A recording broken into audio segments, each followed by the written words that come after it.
I'm Offbeat. I'm here with this team. I don't know if you've heard of them. They're pretty new. Nah, they've been around for like a couple generations at least. This is Zen. Zen, once again, in the Challenger Cup.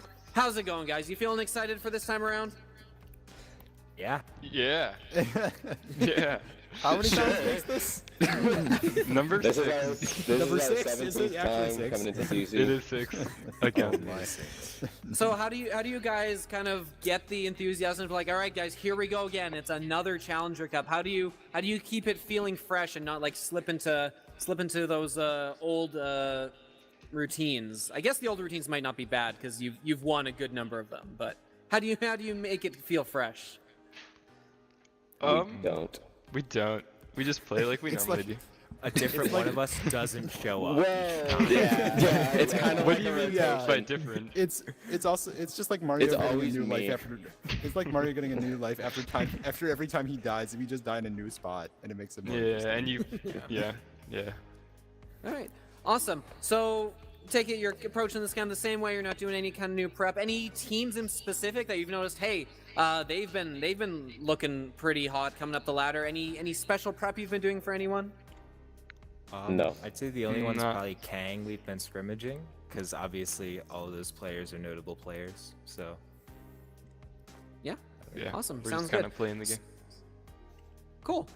So, one thing that I had recently been made aware of, apparently, one of you is a recently convicted felon. Fire Ninja, tell us about that.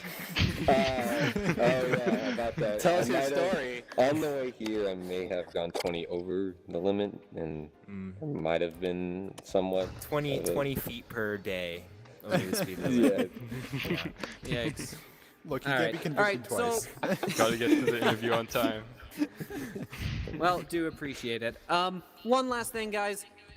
Everyone knows you. You're Zen. Why should we be cheering for you guys? Why should they be cheering for you guys over, these new, exciting, up-and-coming teams? Because of me.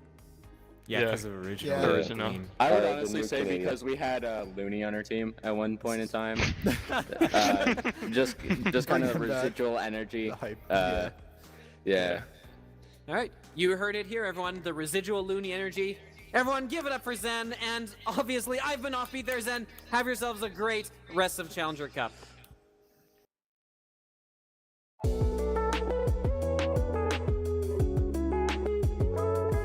Hello everybody, I'm Aiden VR and welcome to today's interview. I have Toxic with me today. How you guys feeling? Yeah, we're good.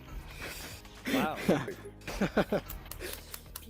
Alright, come So, on. how you guys feeling coming into the You know, Challenger we're Cup? pretty good. We're excited. Last game, Yeah, we didn't do too well, but we're still excited. Feel me? We are a new team in the season. We are looking to, shoot to the top. Is this Yeah. all yours first time in the Challenger Cup? No, I not think mine. At least one. Not It's mine. mine. I got Most of us. bounced out the first round though, so I'm looking for redemption. Alright, I see. So, next question. Who are you guys most afraid of out of all the contenders this season? W. I'm mostly afraid of Right now, I would say it's W. We're not afraid, Yeah. but we just know it's gonna be a challenge. that's our most challenging match right now. They shoot very well. Honestly, if I was on a team with Shotkeeper Dash, I'd be afraid of him. I'm just... I mean, Yeah, me too. that's all- Facts, yes sir, yes sir. gonna say. But yeah, that's about it. That's gonna conclude our interview. I've been in VR. Alright, bet. This has been Toxic. Yeah.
Welcome everyone here to Meta Horizon. This is Echo Arena, and this weekend is the Challenger Cup. We are here to see which of these teams are going to work their way up to the Masters Division. First game of a lot this weekend. There's going to be a lot of good stuff coming up here. I am Offbeat, heading up the cast for the first couple games here. With me, of course, is my co-commentator, Blank, and on the sidelines for us today is Jinx, and how could we possibly forget Newton on the cams, who's putting in excellent work behind the scenes for us, as always. Guys, how are you doing today? You excited for what we got for us this afternoon, evening? I'm absolutely excited for the Challenger Cup and these games. This is the closest seeded game, I believe, played with the 4th and 5th on the ladder, so that means it's going to be really close, and I'm not sure, and I am really excited to see who is going to take this one. Yeah, same here. I played with a number of these different players, and I'm really stoked to see watch them kind of translate that energy from just kind of pubs and things that we play into something that's more serious, that's going to take them up into the next level. So I'm really excited to see where these guys go today. Yeah, absolutely. So both these teams, very close in the standings. One right above the other coming into this. Zen coming in with a record of 10-6 this season so far. Coming in compared against Toxic, who has that 11-6 record. Very close. They have matched up against each other once this season. That time, it was Zen taking it in by a 31-12 total score. But hey, lots of time has passed since then, probably about a month ago. So hey, fresh slate, fresh chance for these teams to come in. We got Zen on the left in orange. We got Toxic on the right in blue. We are ready to go. Teams are in the tunnels, out, and we are underway here. Challenger Cup kicking off, and it is going to be Toxic hitting that disc first, but not able to collect it. It will be picked up by Zen as they look to move it forward. Yeah, it's going to be covered here by Toxic, looking to send it through. It's going to bounce a little high there. Thankfully picked up by Zane. Zane sending it on backwards, maybe looking for that reset, but there was no one there. And slap coming through by Zen. It's going to go down. It's almost into the bubble now, and there it goes. It's in the bubble. We're going to have to see these stacks come down. It is going to be Fire Ninja picking it up. It's a 2-on-1, 2-on-2, 2-on-3, and Zen beat the odd right there. Law's coming in and getting those 2 points. Yeah, absolutely. Good little cut pass there. It took a while as both teams struggled to get their stacks together. A lot of infighting back there as they tried to get down and get to that loose disc in the bubble. It is Zen getting to it. They do a good little cut pass, right? Just the amount you need to put in before the rest of the defense came back. And they are rewarded now with a 2-point lead as we look to Toxic to see if they can counterattack. They're moving it around quickly, keeping it out of the hands of that Zen stack. But that stack does force a bad pass. Will be scooped up down below. No, Fire Ninja not able to get to in time. It will be Zane. And now it is up to Yakwo, who's going to send this one up, trying to get something set up in the Zen end. Not going to connect initially, but Goku with the steal, looking for that open net, is going to get it on the bounce. And Toxic bounces right back with a goal, putting them up 3-2. I think only a 1-point difference. Zen now is going to get the disc on their side for the joust advantage the first time this match. We will get to see what they can do with it as they do get to come out now of their tunnels. That is going to be picked up initially here by Isolate as the QB, sending it on over to Original. Original looking for some passes here. Zane is right there covering him. And that's sent on over to Fire Ninja. Fire Ninja trying to get that pass on over to the Pac-Man. All the way to Laws. Laws not able to catch it, and it's going to get all the way through. Toxic almost had a way to get out there, but Zen is just barely able to keep it back on Toxic side. Laws hanging onto the ceiling here, looking for a reset. Finds the reset back to Isolate. Isolate getting it on over to their left to Fire Ninja. Fire Ninja all the way up to Laws. Laws maybe looking for that cut-in. Does find the cut-in, but doesn't find the goal as it does bounce back out. Yeah, goalie stunned there, but they weren't able to take advantage of it. Coming in for a second attempt now. Fire Ninja getting the steal and is going to tuck that one in. Zane getting a piece of it, but not enough. And Zen with a little bit of a relentless pressure coming in here are finally able to tuck it in and regain that lead, now up 1 point with a 4-3 advantage. 2.5 minutes gone, still 3/4 of the round to go, and time to see if Toxic can get that answer back, as it is Goku with a disc, gets a good stun on Fire Ninja, is going to send this one up to Zane as they look to clear it up over the mid.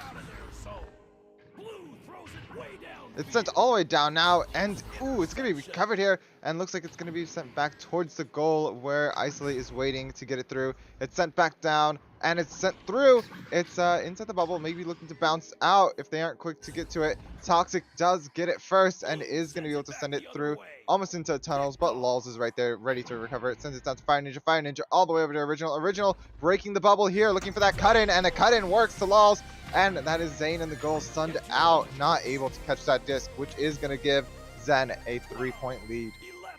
Yeah, excellent disc movement from Zen. They're doing a good job of really controlling possession of this game so far, not giving Toxic a lot of chances to really get set up in the zone. They forced the turnover and really have just been capitalizing on some mistakes. We've seen a little bit of sloppy play on both sides as both teams kind of settling in and figuring each other out, but it has been Zen that's been taking advantage of those and turning into points, because here it comes again. Fire Ninja is gonna ding that one. Oh, nearly had another one.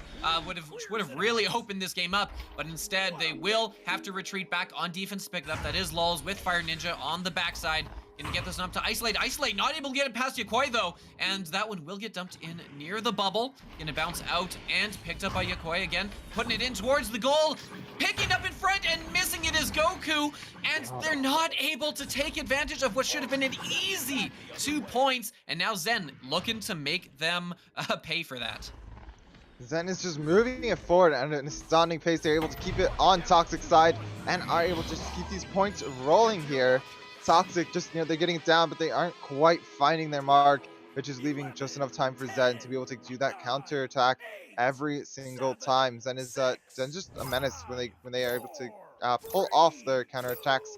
Now we do see Toxic lined up here, ready to come on out. It's Goku sending it on to LA sending it through the tunnel to Zane. Zane tries to pass this back over to Goku. Goku just moving it down a bit further to Yakuo. I can't remember what we decided on earlier. Sends it to Zane to LA, and LA getting pickpocketed by Lulz. Lulz not able to hold on to it for too long, as looks like Zen may be able to get it through, but maybe recovered by Toxic. Yes, Toxic is able to make a recovery and send it back down. Yeah, Yakoi passing it down to Zane. Zane under looking for that bounce pass, has the three. Couple of different threes coming in here on the side of Toxic. They're not getting a ton of opportunities, but when they are, they've really been taking advantage of those open nets. As Zen has been playing kind of uncharacteristically aggressive here. We know Zen has usually played a much slower playstyle. They prefer to, slow it down, reset, slowly move it up the field. But since they've been able to, get a couple of quick goals on some counterattacks, looks like they've been leaving that goal a little exposed here. And here's a chance to possibly tie it up. Zane has it, is looking to send it down across to his teammate LA. LA with a disc and space. They've got a 4-on-2, still waiting for the rest of Zen to get back. Here they come, and that is Fire Ninja with the disc getting in very, very sneakily to get this one cleared all the way up and out into the Toxic zone.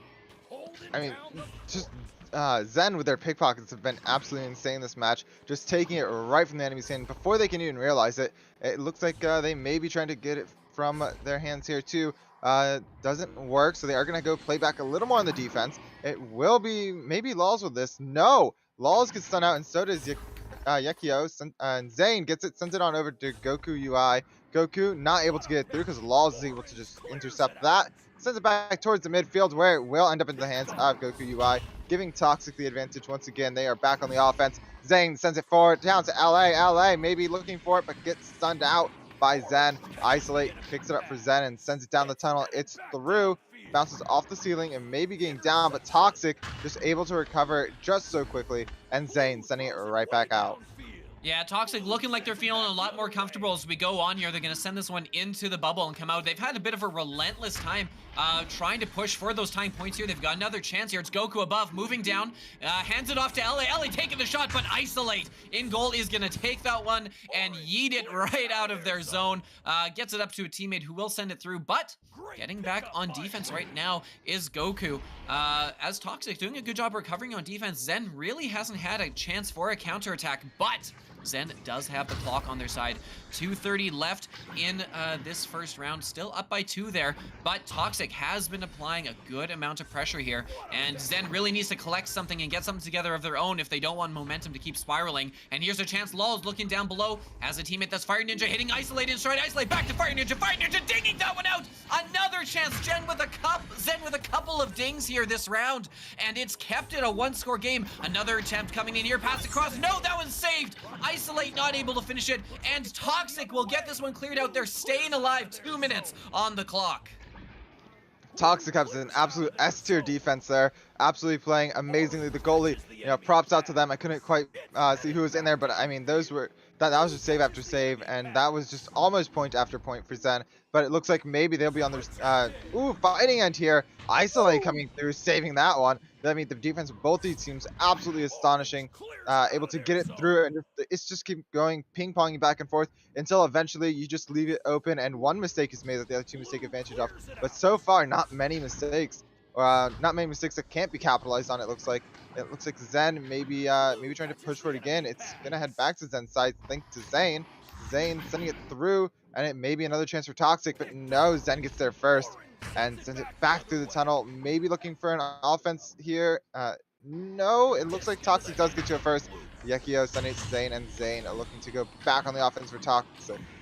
Yeah, both teams kind of clearing it back and forth, but the defensive stacks have been there and have been consistently getting back to it.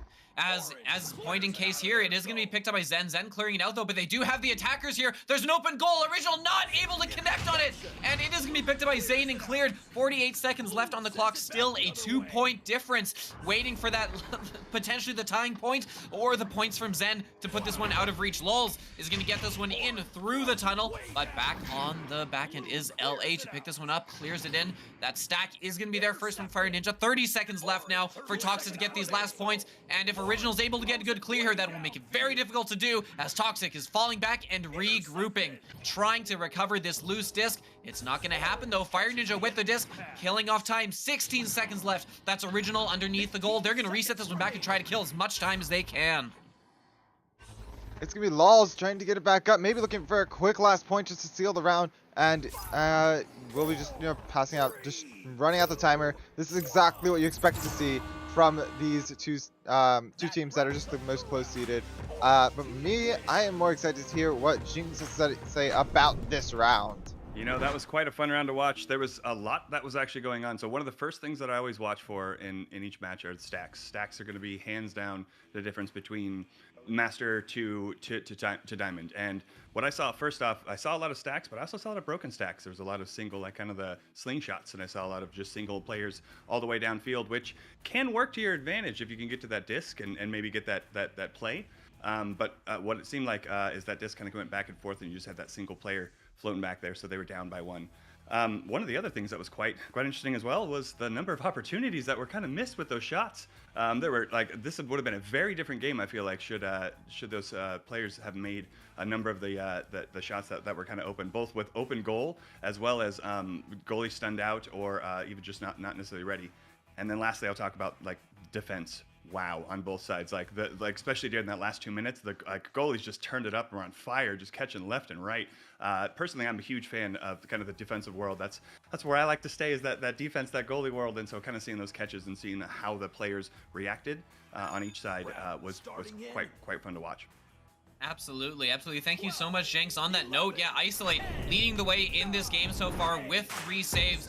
Zane with 2 on the opposite side for Toxic. Excellent goaltending. We went a long time without a goal there as the defensive side's really kicked in. Second round is underway. Zen with the disc first, getting to it. It is going to be Original looking down below. Lulz looking for that quick 3, and wow, they missed a lot of 3s in that first bit, but not choking here. Lulz gonna put that one in directly. Gotta take advantage of them when you can, and they have grabbed themselves a 3-0 lead. That was really quick. I mean, 7 seconds, not that long, especially when we saw last round, the last couple minutes they were just ping-ponging. You come into the round and just instant goal right there for Zen. Maybe just to show what has come, Zen may have thought some things through. Looks like maybe Toxic has as well, as they are playing it a bit slower than before.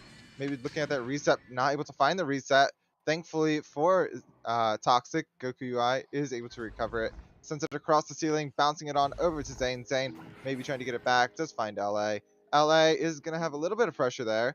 Not too much, but does end up sending it down to Yukio, trying to find a way out. Finds Zane, and Zane looking to find his teammate over here, Goku UI. It's a 1-on-1, 3-on-1 here, and still saved for a second.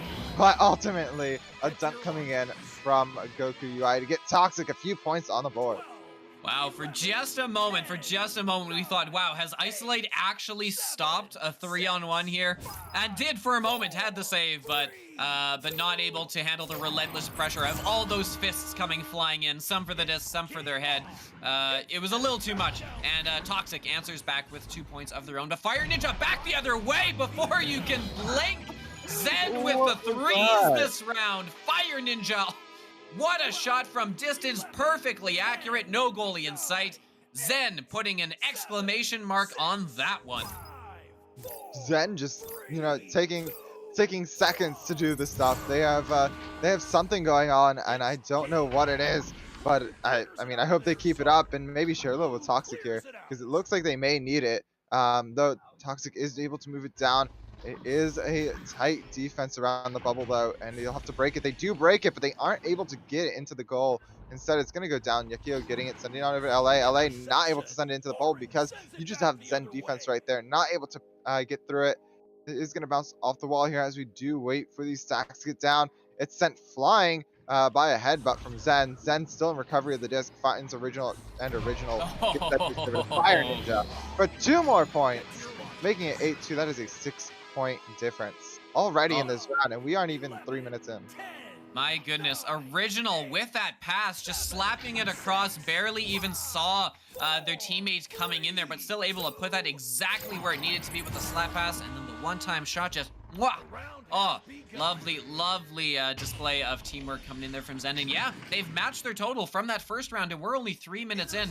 Zen really looking like they're coming together well here.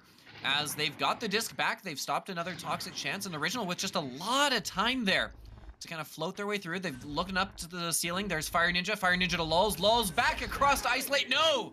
Not able to finish. Sorry, check that. That was Original coming in. Not quite able to finish, but almost another great passing play. Potentially lost here, though, as Goku's going to throw this one into the bubble, looking to see which stack can get there. There comes that stack from Toxic, and they're going to put that one in. Ding, ding! LA from a tough angle will stick that one in and finally stop the bleeding as Toxic brings this to within 3 points. That was well needed right there for Toxic. You know, they had plenty of time, but just if you aren't able to stop the bleeding time, you know, it starts affecting you and your entire team's play style. So being able to stop the bleeding right where it is just so crucial for Toxic, and that means hopefully that they'll have a few more chances here. But ooh, almost coming in with another 3 for Zen. Not quite. It is going to be Zane able to get it out. Thankfully, I almost thought they would self-gold there. It's going to be Isolate, sending it through the tunnel, sending it on down. It's going to be recovered here, and another 3 rejected right there, thanks to Toxic. That was Zen is just taking these 3s, and they are just barely not going in thanks to the defense of Toxic. Toxic is just playing so much quicker this round. They started off slow, and then, you know, once these 3s come in, they start playing so quick. And it's back in the hands of Zen, who is looking like they will try to go for maybe Fire Ninja here, looking for a reset pass. Does find it to Isolate as they do look for another way into the bubble.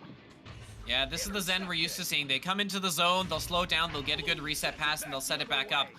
But it doesn't work here. It's going to fail to connect, and Toxic has it down into the Zen bubble. Their first hood with the stack. Coming in on defense is Lulz, getting 1 stun, but that's not enough because they've got a 3-on-1 coming in. Gonna put that one past Isolate in the goal.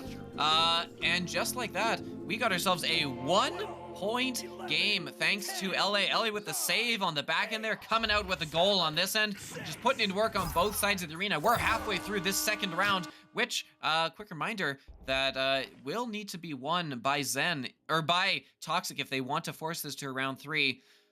But hey, we got ourselves a pause. Toxic calling timeout here. They're going to take some time to recoup.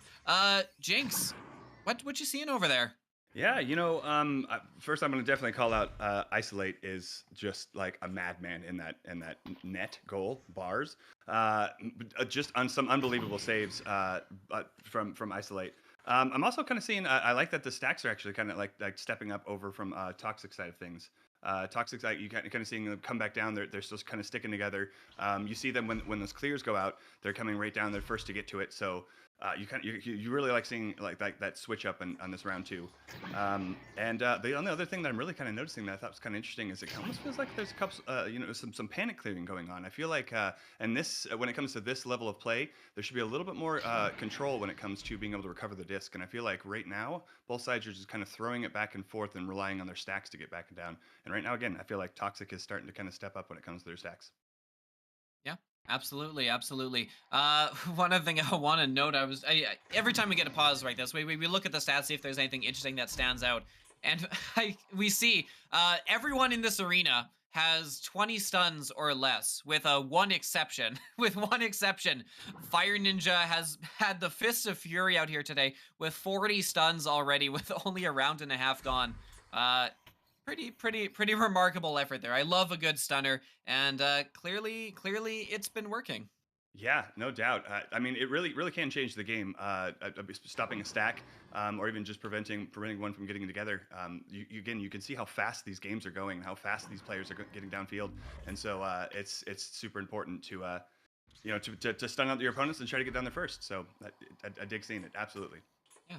All right. So Jinx, I'll ask you this. Right now, you're Toxic. You've just scored some points. Kind of climbed out of a hole, right? You were down 8-2, and now you've managed to get it back up to only a 1-point difference.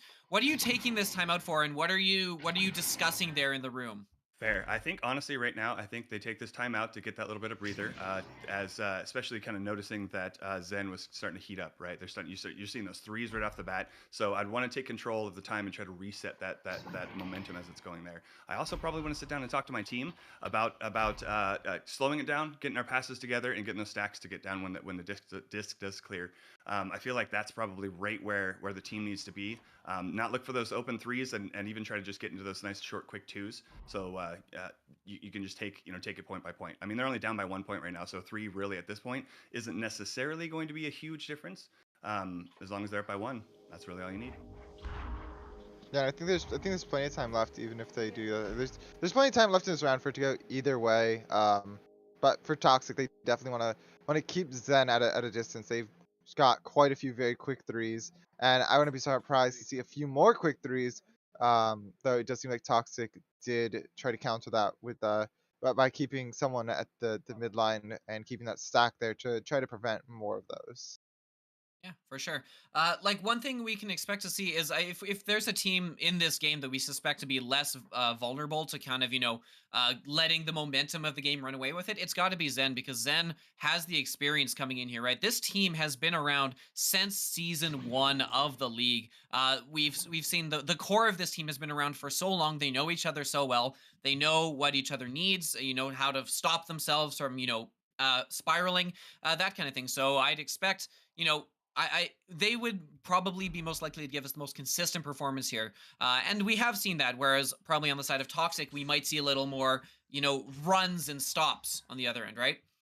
So while we're waiting here for the remainder of the timeout, did want to bring this up because you may not have heard, but there's a little thing called Fall Fest coming up. Fall Fest. Right? Fall Fest, what is it? Fall Fest is 6 weekends, 3 leagues, 1 passion. That's the fun tagline, and I am going to try and throw that out a few times over the course of the cast, maybe with the monster truck rally announcer voice I was tinkering with before. Look, it's coming up mid to end of October. We've got 3 weekends with finals across all of our different VR leagues. We've got Pavlov season 9 finals, Onward season 13, and of course the game you're all here for, the game you're all watching, Echo Arena, with the grand finals coming up Sunday, November 20th. VRML Fall Fest is a celebration of over 5 years of VRML growth through passion and dedication. There's going to be a lot of details coming up in our streams in the coming weeks, both on Twitch and, of course, here on Meta Horizon. So make sure you're staying tuned. Join the Discord server if you're interested in, getting more details on what that's all going to look like. But it should be a super, super fun weeks and month coming up here for VRML. All right, so Offbeat, I don't think that I heard your thoughts on what you would be speaking to the team right now if you were Zen. Okay, if I'm Zen. If I'm Zen, right? We've been doing well. We took the first round, right? And we got ourselves a big lead here, but like honestly, this is where I might be calling a timeout if I were Zen, because we've kind of lost this lead here, right? We've given up a couple quick back-to-back points, and we've seen Toxic fairly consistently getting points off of open goals. So if I'm them, I'm coming out and I'm kind of saying, look, here is... We've been doing really well. Our defense has been stellar. We've been getting... Isolate has been putting in work on the back end of the goal. It's just a matter of letting us continue to play with what's working, right? If our defensive side is working that well, then we should be coming out and making sure we always have that defensive side set up. We don't want to be getting caught on these odd man rushes. We don't want to get suckered into this dump and chase game that's going to lead into, you know, these huge momentum swings that Toxic is going to be playing for. I would be focused on, hey, let's make sure we're playing our game, we're coming in there, we're comfortable, and we're not exposing any big opportunities for quick counterattacks and fast breaks. So yeah, I think that's solid. That's solid. Blank, your thoughts? What do you think? What do you think about that feedback? Well, it being Zen, we got an unpause, then we got a repause. This time it was by they're just unpausing and repausing because it went over the 5-minute mark. Okay, then I'm just gonna give my side. I think if I was on Zen, you would have to be thinking right now. I agree with Offbeat. You gave up that lead in the beginning, so you know you gotta be ready to take these pauses. And you know, not the best launch coming out here, as you know, it did look like a sudden unpause. However, they do get it down, and it is gonna go in the hands of Original. Original is gonna be looking over to Laws. Laws sending it on over. Fire Ninja not able to find that reset. Gonna get stuck in the top trap. They have multiple players going for it, but none make it. Instead, Toxic is able to get it on out, and Fire Ninja's back on the back line, ready to get it. Sends it back through the tunnel, looking to go high with it. It's bouncing, and it may be going towards the left wall as it's picked up by Toxic. Both Toxic players get stunned out here. Fire Ninja has it, sends it on through. 4 out of 3. There are those threes that we were talking about with Zen, as Fire Ninja just lands another one there. That's going to give them a 4-point lead now. Yeah, lot to look at from Fire Ninja on that pass play there. In particular, I want to point out, look, you know, we're in that mindset of we don't want to make a mistake, give up a thing. They had a bad pass that really could have turned into something dangerous the other way. But that offensive stack got together incredibly quick, got back on defense, recovered the disc before Toxic could make something of it, and then are able to answer back with a push of their own. An excellent job of being committed to defense there and able to get back and prevent any points coming the other way. And they've been rewarded now with a 4-point lead. LA, lots of space here. Moving in is gonna find teammate above, teammate behind, and hey, there's Toxic. They're not out of it yet. Zane gonna tuck that one in from the back and drop that lead back to only a 2-point lead. Zen still up 11-9 with 3 minutes left on the clock. We have the Zen crew over here having the joust advantage again. Now we saw a little bit of back and forth, and maybe even more back and forth if Zen can get a few points here. But if they can keep the threes up and you know, keep Toxic getting these twos, then they will take the round. So Toxic will have to start acting decently quick. As another 30 from Fire Ninja coming in. Fire Ninja has been, well, on fire with these threes. Absolutely just crazy this round with them. Just keeping Toxic at a distance. The 32-meter bounce shot, incredible stuff. And look, Toxic is starting to play a little more risky, right? They're kind of going all in on these offensive pushes. They really didn't need to yet. It's not like they're that short on time, and it's allowed for some really quick Zen counterattacks here, as there's another disc lost to the hands of Zen, and clear just out of the outstretched arms of the defender. Moving in here, there's Lowe's with another chance at 3, and they're not missing these anymore. Look, round 1, they were struggling with these, but it is clicking right now, and Zen is riding this wave. Toxic is, they're taking the risk, they're pushing, but they have nothing back, and Zen is punishing them time and time again. That's an 8-point lead now. Zen just has that little bit of an adrenaline rush that is just feeding into them every time they get another goal, and it's just keeping them in the lead here. Toxic is just, you know, being a little bit ruined here, unless they can get their own bit of an adrenaline rush, as they do. They're looking for it, but every time they get it out, it's always sent through again, as it looks like it's gonna happen once again as Isolate gets it on through. Gets a Fire Ninja with it. Fire Ninja looking to bounce it off the top of the tunnel, sends it on down to a teammate. Law's gonna be picking it up, sending it back for the reset. maybe looking to play a little more strategically here, knowing that they can't get too cocky, or they can lose their lead very quickly, even with only a minute left on the clock. They are going to keep trying to play it just, really strategically. They want as many points as possible. Fire Ninja looking to get it in. Oh, not able to find it, but Original finds it, gives it to Laws, and Laws going to find the 2 points from behind, just sending it in right behind the goalie. Wow. Wow, I'm starting to wonder if that timeout kind of being called by Toxic right when they had a run going is really sort of backfiring on them, right? They've scored 2 points since then, and Zen has put in 11 of their own. 42 seconds left. That does mean at this point that it is going to be Zen moving on in the winner's bracket. Why not put in a little more though, as Fire Ninja is going to tuck a 3 right past the outstretched arms of the goalie. So we had 30 seconds left. Fire Ninja and Lulz together combining for 28 points for the team as a whole. Only Zane is on the board with 3. That offensive duo has been fire, and it is the reason that they are going to be moving on here in the winner's bracket, whereas Toxic is to be dropping down to the losers. Fire Ninja, one more for good luck. Oh, nearly. Goku with a good recovery is going to get the save there, but at this point, it's really all just for whatever morale you can try and salvage here. As that's going to do it. Count down the final seconds. Zen gonna take this one into over Toxic. Jinx, what happened here? How did it all go so wrong? I feel like you hit the nail on the head when you said that timeout backfired. That has it absolutely backfired in Toxic's face. Rather than lowering that momentum, Zen just came back out firing. As a matter of fact, not only just firing but countering. Like that, you also mentioned that too, Offbeat. That Toxic was coming down pretty aggressive with their stacks, just doing some of those slingshots again, trying to just basically get that disc and try to get it in as quick as they can. And Zen, being a more experienced team, they were ready for it, and they were ready with their counters. Those stacks were together. They were ready to see those flings down and crossing the middle line, and they were ready for them as they come back around. Not to mention, again, Isolate. Just I cannot say how much that Echo unit just dominated the backfield, no doubt. So that was absolutely wonderful to see. And again, you also hit it too. The amazing the duo, the Lulz and Fire, like the Lulz Fire right there is like a fire tornado. It was unreal watching them come back around and just shot after shot, just 3 after 3. Just amazing to see, amazing to watch. Absolutely great.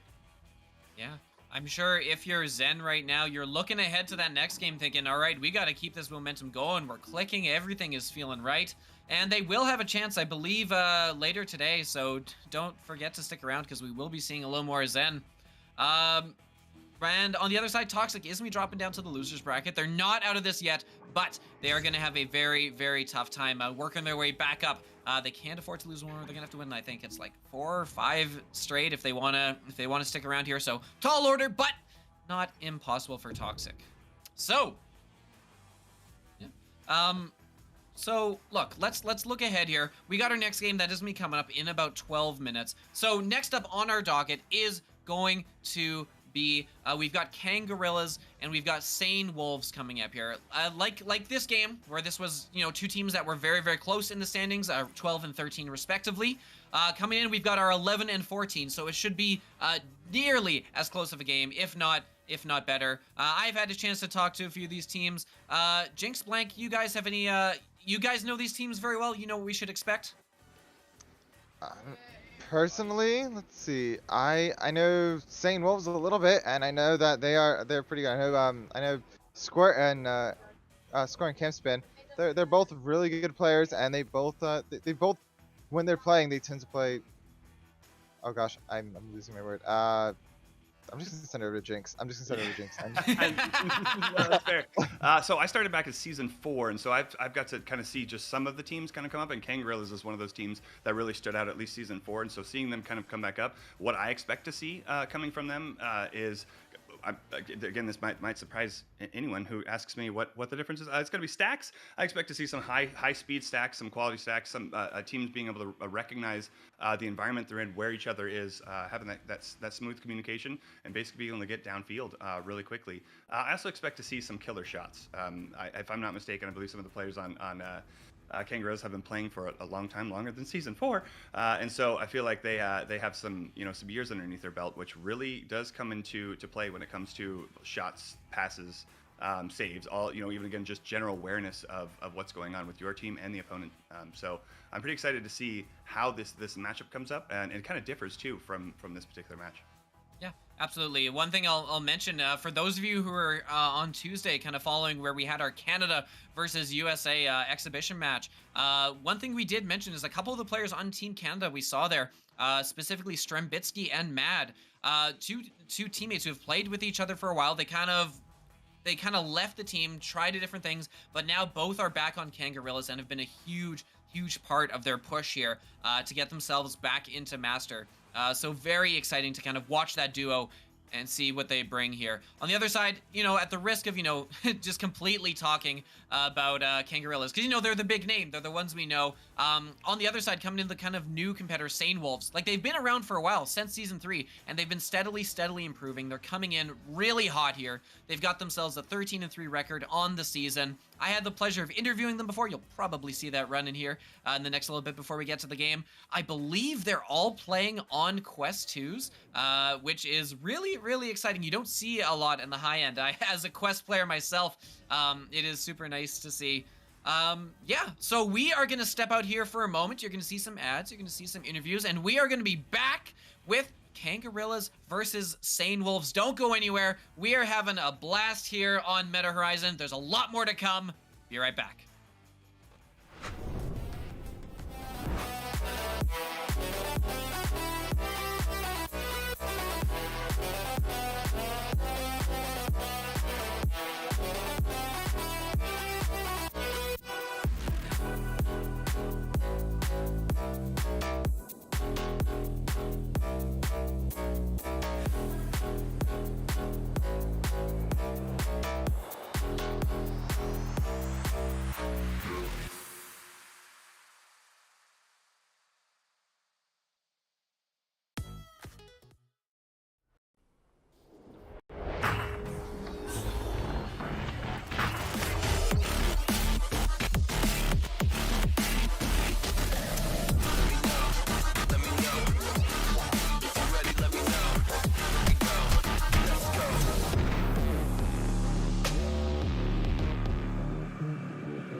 Hello, buddy. I made a VR.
Hello, everybody. I'm Aiden VR. Today, I'm here joined by Kangarillas. Woo! All right. So, how you guys feeling coming into the Challenger Cup? Been here before? We actually haven't. This is our first Challenger Cup.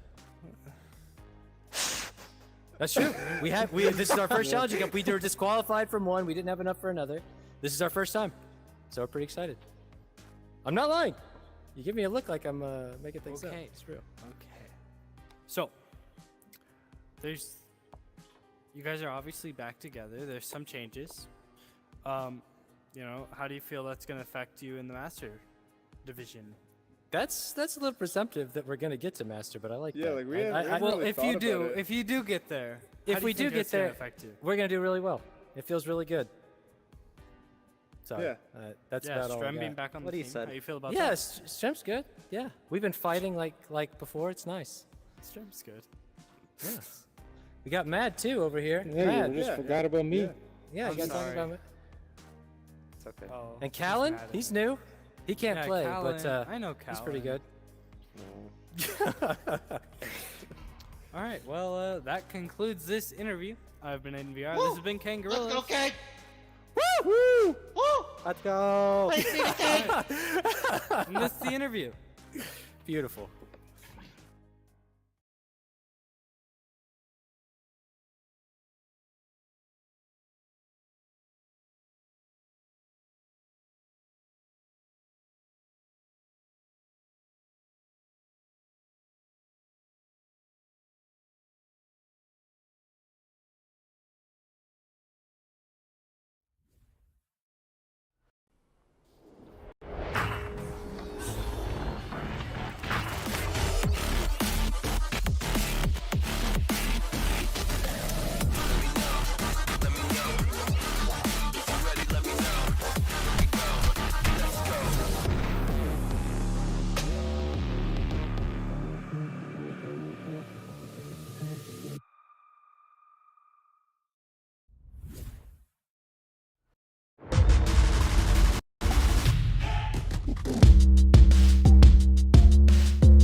VRware.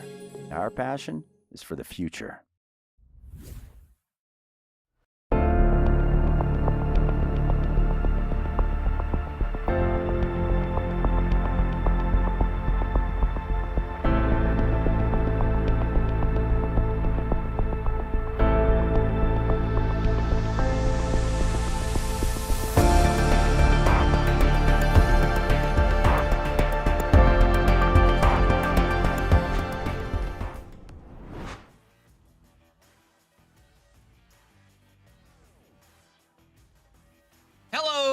everyone, we're back. For those of you who missed it or just forgot, because we are very forgettable, I'm Offbeat. I have my wonderful co-caster Blank beside me, and beside him, way over on that other side, that is Jinx. Jinx doing such incredible sideline analysis for us here today.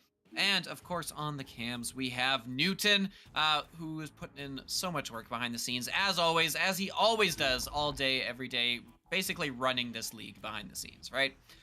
So what do we got for you right now? Right now, we do have the Kangarillas coming in, taking on the Sane Wolves. A couple of teams very close in the standings. Lot to play for here. Should be another very close match here. The number 11 Kangarillas versus the number 14 ranked Sane Wolves. Should be an exciting one. I know I'm excited for it. I am really excited to see these teams. I've been a huge fan of King for quite a while now. So I'm excited to see them back, and I see them with a very good chance, in my opinion, to get back into the Master Tier. Yeah, I think so. So I mean, Kangarillas again, obviously a fan favorite. We know those names, and I'm looking through the names of Sane Wolves, and honestly, the only person that I recognize that I've played with, at least again from season 4 to now, is Squirt. Squirt's the only player that I've played with before. It seems like everybody else, from someone who's relatively new to new to this world, they seem like they might just be like up and coming players, and so I'm really excited to see how well this team plays together, especially against someone like Kang. Again, with all that knowledge, all that experience and expertise, I'm really stoked to see. They're here for a reason, right? So I can't wait to see what it is that they have to bring. Yeah, I think it's perfectly reasonable to pitch Sane Wolves as like the young upstarts coming in here, right? They're coming in kind of on a run. They started earlier this season at lower ranks, and they've been working their way up. Had the pleasure of casting them once before, back in August. And look, it's just they've been on a tear. They are 13-3 coming into this game. And so if there was ever a time to try and, continue pushing that momentum, continue riding that wave, it's this game. Coming in, like I think they've won both of their games last week, so they've got that little streak ongoing, and it's definitely something they are going to need to channel if they want to take on Kangarillas. Kangarillas is coming in here with some of the most recognizable names in the game. Like if you just look at who's in here right now, we got Strembitsky, got Mad, Loveridge, Zenith, all recognizable names if you've been following the community for any amount of time, and they are going to be a tough contender to knock out. But hey, if anyone can do it, anyone can. It's Echo. Anything can happen. We're out of the tunnel, and it is going to be Kangarillas with the disc first. Send it up. They are going to lose it here. A little sloppy looking out, and it is going to be picked up by Narwhal. He's going to clear this one in, as it looks to be a Sane Wolves attack. Nah, not going to get to it. Strembitsky falling back and get this one set up. Kangarillas with the disc. Kang just, they keep their recovery. They're going to send it on across the floor to Zenith.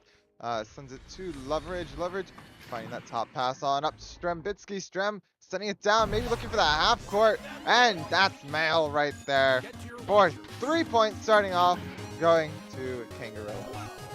What a shot coming in from Strem. That is the Strem we know and love, that we have seen around here for so long. There's a reason these names are household names, and that is because Strembitsky coming in here, and you cannot leave those open threes from any range.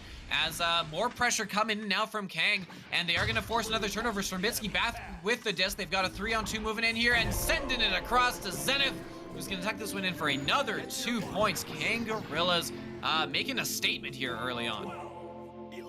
They are, and that only means that things can go up from here for Sane Wolves, as they now are on the Joust advantage. They are looking to take on the mighty Kang. Not King the Conqueror, but the Kangarillas, as it is going to go down. They do find that pass down. It's going to be Squirt with the disc, not able to get the clear off. It's going to be Strem re-picking it up, sending it on high into the hands. Ooh, I don't exactly know what happened there, but that was just, it looked like an attempt at a dunk, but saved and sent out. This could be Sane Wolves with a few points, but no, Kang is right there ready for it, and Strem gets it back down to the floor to Loveridge to get it on out.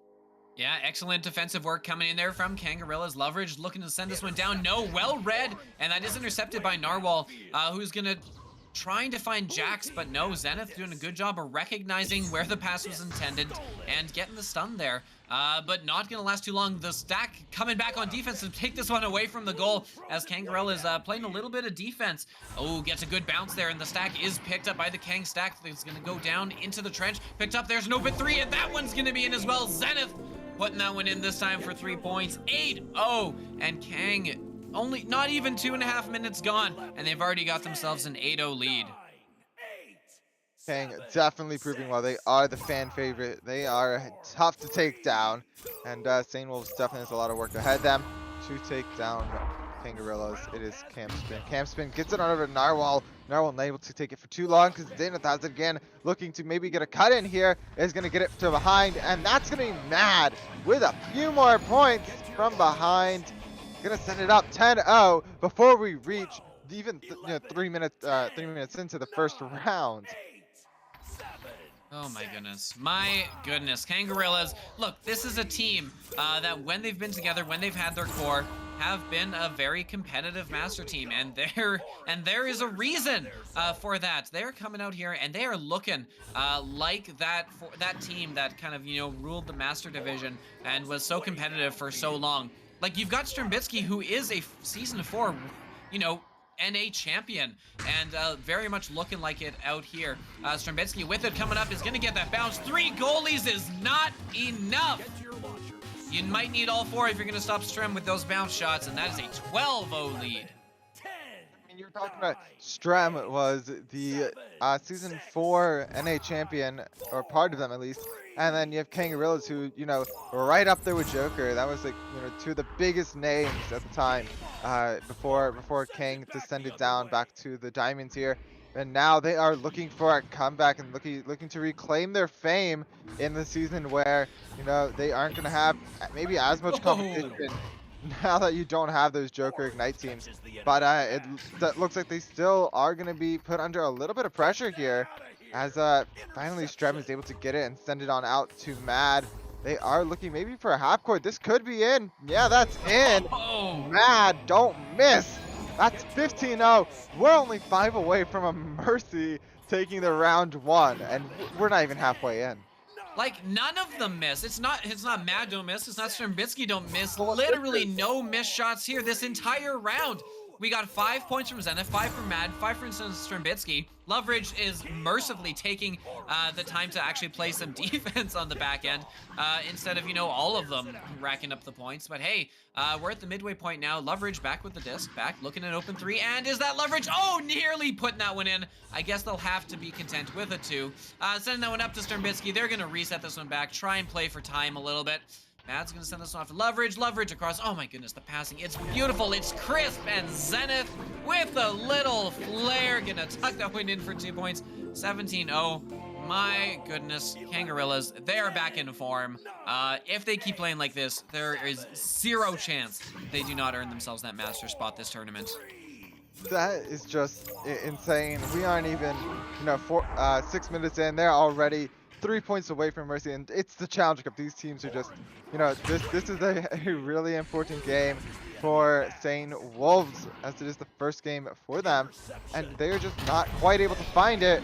But able to find it once again is Mad, and just one point away from the Mercy. Somehow, you got close games that are really entertaining, but then you have games like this where Kang is just absolutely, destroying, and they are absolutely taking the lead, and it's just as entertaining. It is just as fun to watch, to see what they're gonna do next.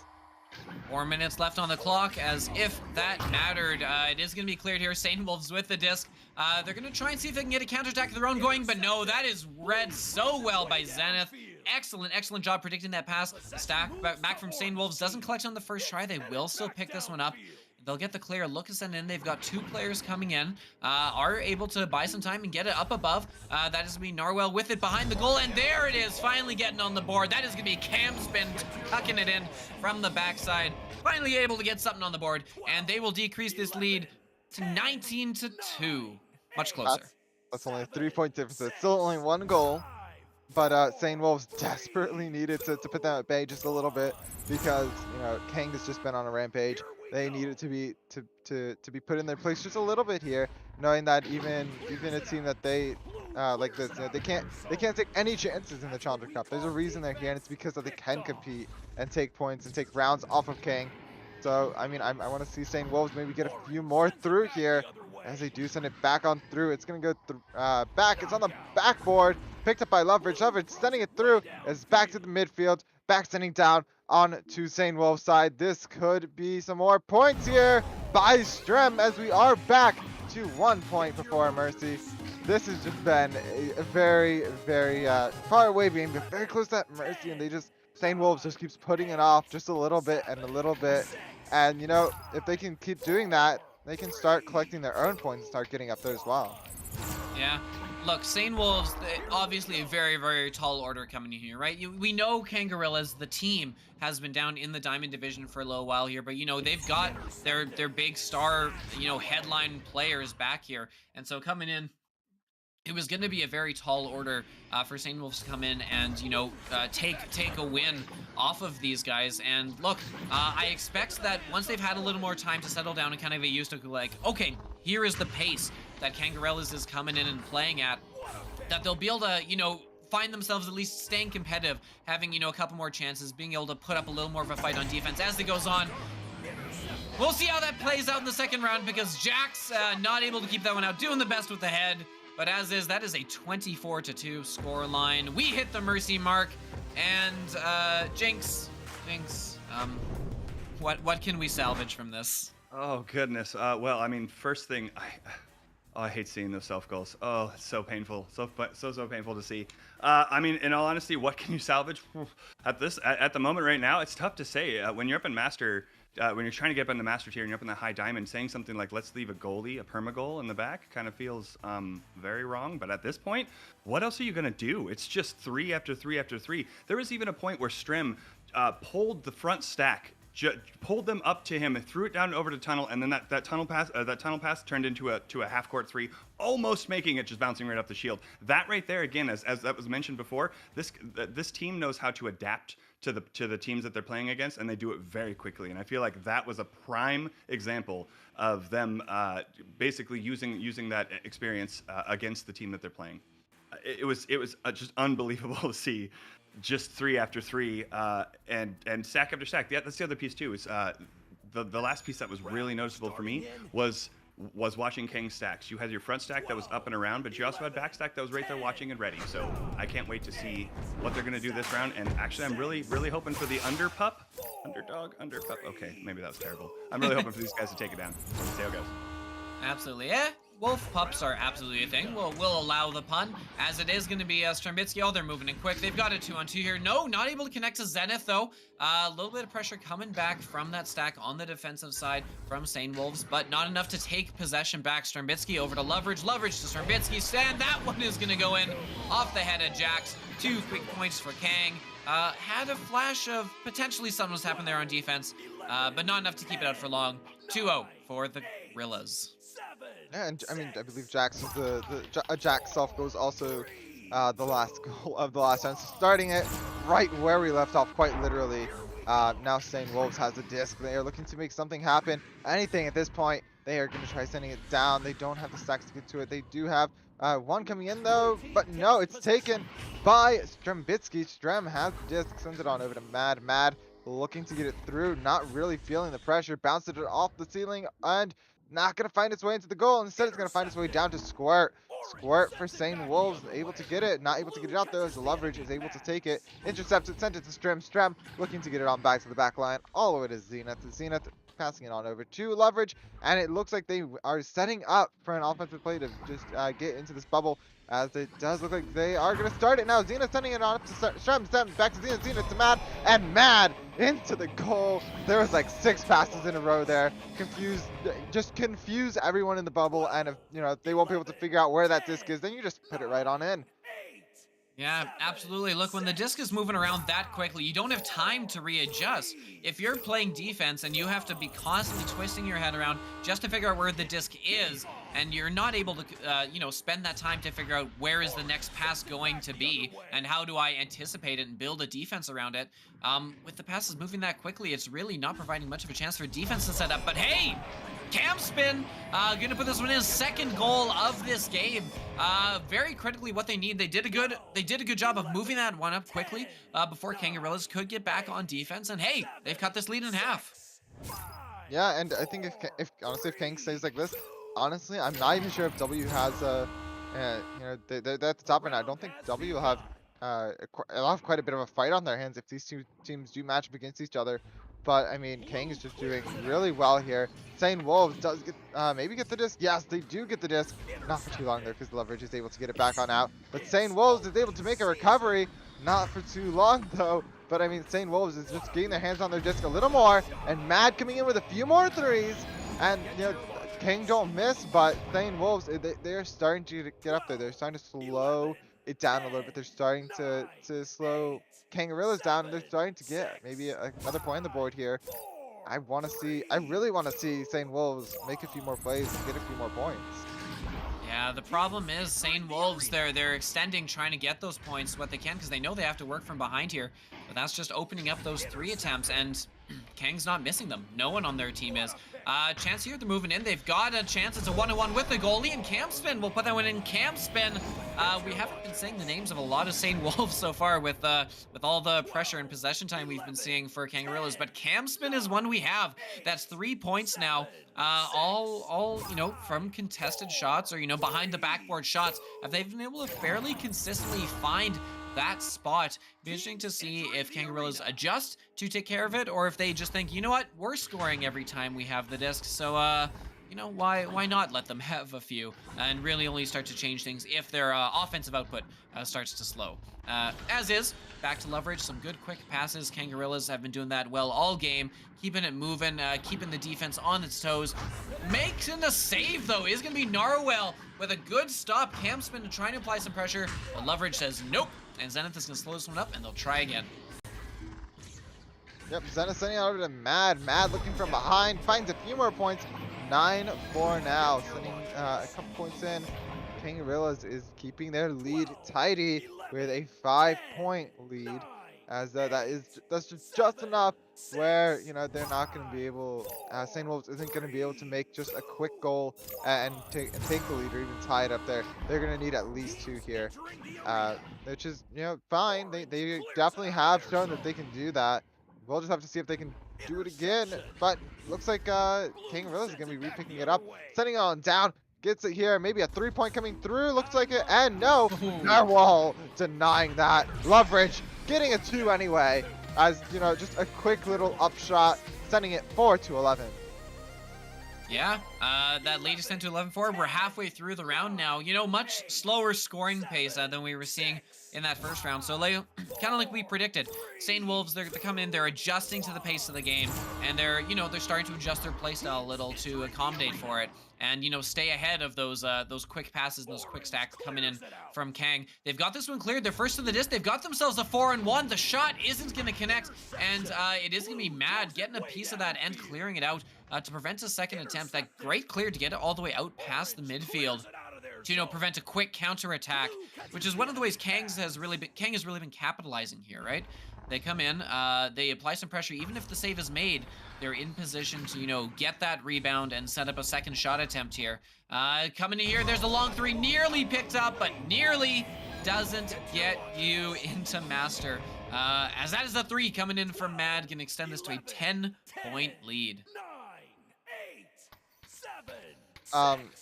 Yeah, I mean, it's up to 10 points. We have about 4 minutes left, a little under 4 minutes left here.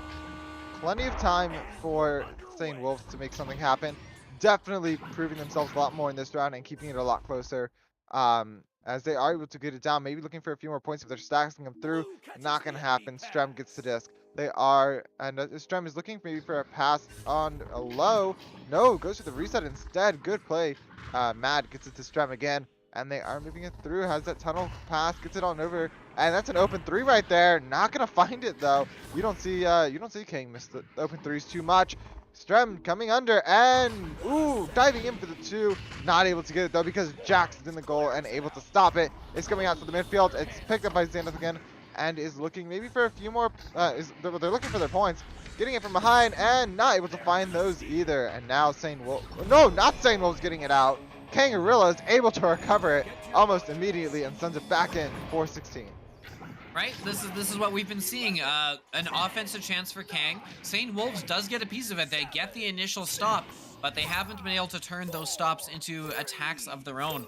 Because the pressure coming in from Kang has just been so relentless that they haven't been able to turn it around, right? They haven't been able to capitalize on it. They haven't been able to make a save actually last. As here coming in, only one player from Sane Wolves needing to take on the 4 of the Kangarillas. And still a little hubris coming in as they are going to lose the disc. Coming in here, good pass coming back. Narwhal looking to send it in, but no, the one other attacker they had near the goal there was stunned out.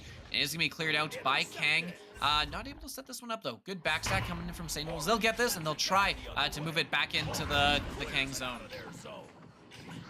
Oh, here we go, and St. Wolves just barely missing that there. It's going to be recovered by St. Wolves, thankfully, and it's going to be sent low, maybe for a few more points. There we go. Jack's able to find 2 points for the St. Wolves. Puts it back up to a 10-point deficit, which I'm not exactly sure if you can do in 2 minutes, but I'm going to say you can because I want to see it happen.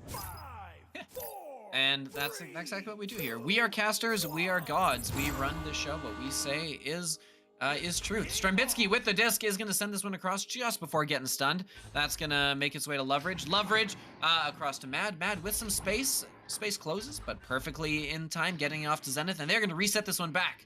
Strembitsky on the Geode, slowly working it up. Got an open teammate there. Moving in is Mad. Mad finding coming the other way. Zenith. Zenith gets it away just before the stun. And that's a 12-point lead, 18-6 now, and I think time has officially run out on Sane Wolves. With only a minute 10 left on the clock, this is looking like it's going to be a quick 2 and done for the Kangarillas, who are going to bounce their way into the second round.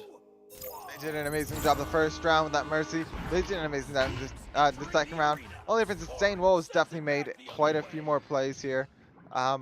You know, I think if Sane Wolves adjusted a little more, became a little more flexible with their playstyle, then they would absolutely have done a lot better. But they still did really good. In fact, they're gonna get a few more points right there thanks to Square, and just put it back to a 10-point deficit. Maybe gonna try to get a few more points in these last 30 seconds.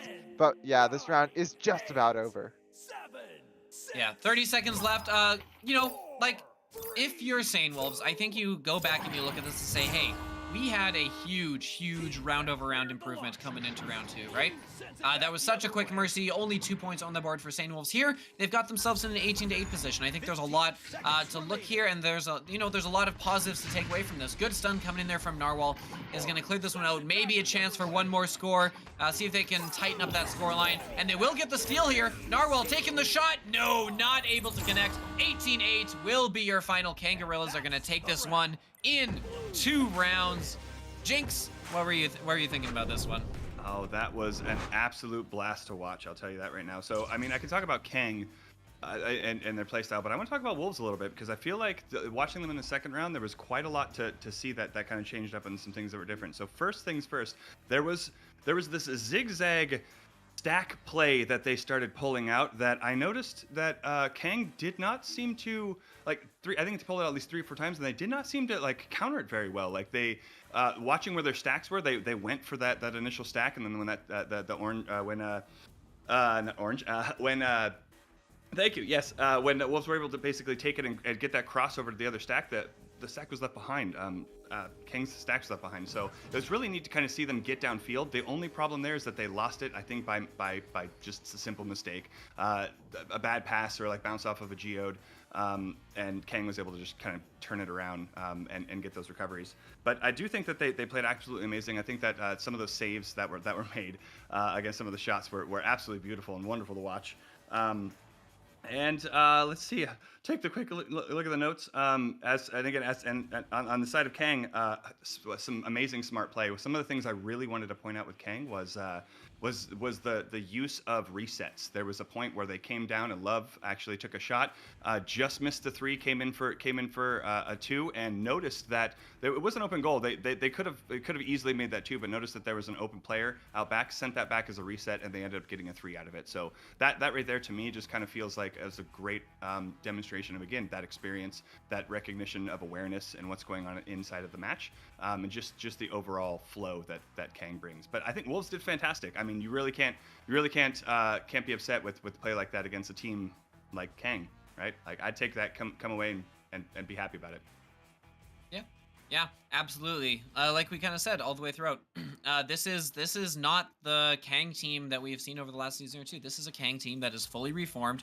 They've got their top players back in, and I would be shocked. I would be shocked personally if we didn't see them, coming out of this tournament with a spot in the Master, especially given the way they're playing here right now, right? And I feel that that's well deserved, right? These players have worked hard to get where they are. They are skilled, talented players, and I think there's a lot to say about them, and a lot that we have honestly spent a good chunk of this cast talking about. Like you were saying, Sane Wolves, great effort here, great potential. Honestly, these are players that are newer to the game. They've been on a good run, and I wouldn't be surprised to see them do decently well in the loser bracket here. They've still got a chance to push them up and make their way through the tournament bracket here, and still a chance to stamp their mark, stamp their way into Master. Yeah. Let's take a look at the bracket right now, because of course we had a couple of games here coming in. We had our first one with Zen and Toxic, now Kang, Sane Wolves, and there's been some other games happening on channel 2 for the league coming in right now. So coming up next here on the channel in about I'd say about 18 minutes, we are gonna have it is gonna be, I was told this, it is gonna be Cerberus versus Cerberus. My bad. Cerberus versus Toxic gonna be coming in, and that is part of the losers bracket. Teams that are gonna be working. That's not. No, that's not. I just can't see it on here. Blank, you want to take over and talk about what's going on here? Because I'm clearly out of it. The bracket. Okay. So we're gonna have Cerberus versus Kangarillas here, and I believe that means we will have Cerberus versus Toxic here. Then over on channel 2 we should have W versus Zen, I believe. That makes more sense. Yes, I believe that is what we are doing. And during those, the loser of I'm trying to see real quick. The loser of W versus Zen will go on to play Kangarillas. So the loser of channel 2 will go on and play Kangarillas. Yeah, awesome. So look, we've obviously got, there's gonna be 2 more games coming here today. We've got a whole slate of games coming tomorrow as we wrap this up and figure out who is gonna be claiming those master spots here in the Cycle 2 Challenger Cup. Look, obviously you've been seeing the alerts for these. You've been seeing the name popping up. You see it up in the corner there. Fall Fest. What is Fall Fest? Please tell me about Fall Fest Offbeat. I hear you cry. Look, Fall Fest, 6 weekends, 3 leagues, 1 passion. Look, Fall Fest is coming up. It is VRML all across the board. We got Echo Arena, you got Pavlov, you got Onward. It is going to be a wild, wild time with a bunch of the best that every game has to offer. We've been seeing... Right, these are teams looking to punch their way into the Master Division, but the Master Division is another level in and of itself, and it is going to be super exciting to see kind of all these teams across all these sports coming in, showing you the very, very best of what VRML has to offer. It has been 5 years since VRML started, and it is going to be an incredible time with games coming up. Looking at November 20th for November 20th is the Echo Arena one. That's the one we're going to be here for. That's the one we are super excited for. And it's the one that casters will be fighting each other tooth and nail for the ability to cast, because those are just so much fun. It's exciting games. It's quick. It's intense. It is going to be great. Join the Discord server if you haven't already to keep up with updates there. We are looking forward to seeing you all there. So, that is gonna be it for us. We've got ourselves a new group coming in here that are gonna be taking you through the rest of this afternoon, starting with the Cerberus versus Toxic. They're going to be in here. They're going to be setting the game up for you because obviously you've seen Toxic here coming off of that rough outing against Zen, but looking to bounce back here. So we're going to take a quick break. We'll be back here to set up the next match for you with the new swath of beautiful, excellent casters that will do a great job of replacing us, I'm sure. At least in presence, but not in your hearts. I've been Offbeat. Over here beside me, my excellent co-caster has been Blank. Running the sidelines, of course, has been Jin X. And on the cams, putting in work, getting all the lovely, beautiful things on screen that you've seen. That's Newton. He's running it all for us. We have a great thank you to him, of course. Guys, stick around. We'll be back soon with some more Echo Arena action. Don't go anywhere.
VRware. Our passion is for the future.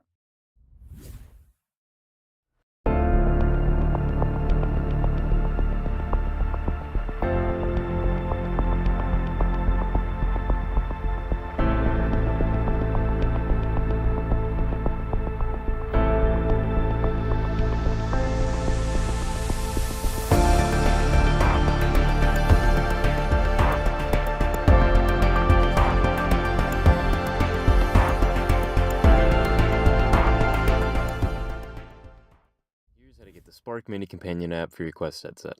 First, go into your Echo Arena settings and turn API access on, then restart Echo Arena. Also, your phone and Quest do need to be on the same internet connection. For Android, go to the Play Store, search Spark Mini. For iOS, click the first link in the description, click View in App Store, and download Test Flight. Now go back to the page and click Start Testing. It's going to open in Test Flight.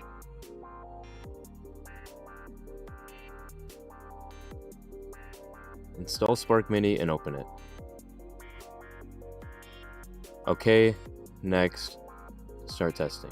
Now you want to click this Find Quest IP button, but if it doesn't work, it's not a problem. We just have to manually find the Quest IP. Go into your Quest settings, then Wi-Fi settings, click on the Wi-Fi network you're currently connected to, scroll down, you'll see Advanced Settings, open that up. Scroll down more and you will see IP address. It should start with 192.168. Note this IP, go back into Spark Mini, click Settings in the bottom right, and input the IP address from your Quest.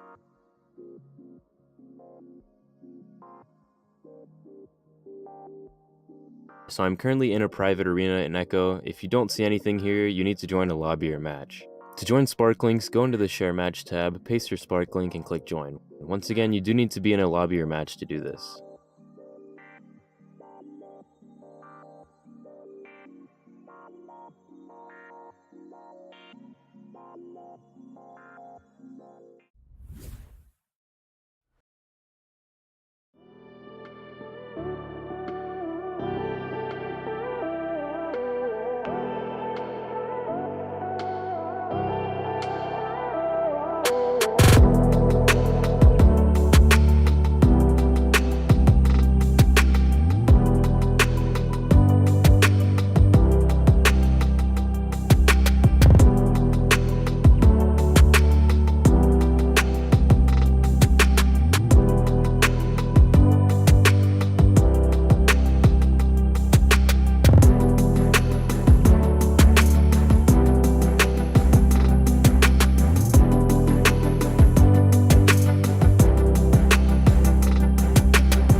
Hello, buddy. I'm Aiden VR, and welcome to today's interview. I have Toxic with me today. How you guys feeling? Yeah, we're good. We're good. Wow. Alright, come So, on. how you guys feeling coming into the Yeah, Challenger we're Cup? pretty good. We We're are- excited. Yeah. Last game? Yeah, We didn't do too well, but we're still excited. Feel me? We are a new team in the season. We are looking to, shoot to the top. Is this Yeah. all yours first time in the Challenger Cup? No, I not think mine. at least one. Not It's mine. mine. I got Most of us. bounced out the first round though, so I'm looking for redemption. Alright, I see. So, next question. Who are you guys most afraid of out of all the I'd contenders say- this season? W? I'm mostly afraid of Right now, I would say it's W. We're not afraid, Yeah. but we just know it's gonna be a challenge. You know? Yeah, that's very much challenging match right now. They shoot very well. Honestly, if I was on a team with Shotkeeper Dash, I'd be afraid of him. I'm just. I mean, Yeah, me too. that's hard. Facts, yes, sir. Yes, sir. Gonna say. But yeah, that's about it. That's gonna conclude our interview. I've Oh. been NVR. This has been Toxic. Yeah.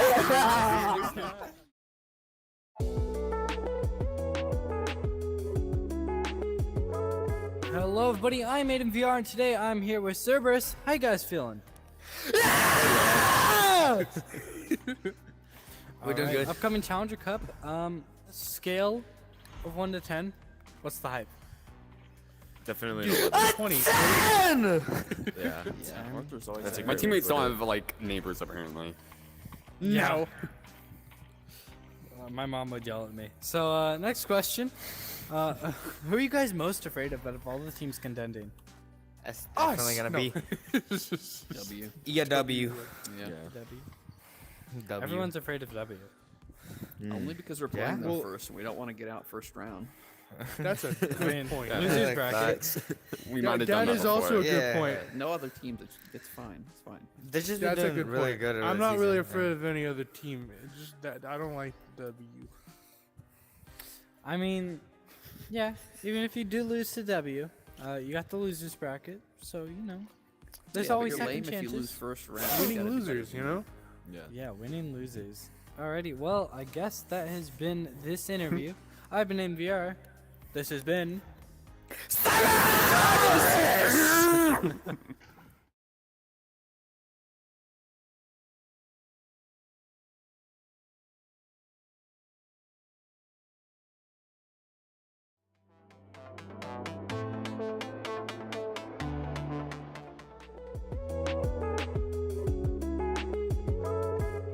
Hello, everybody. I'm Aiden VR today.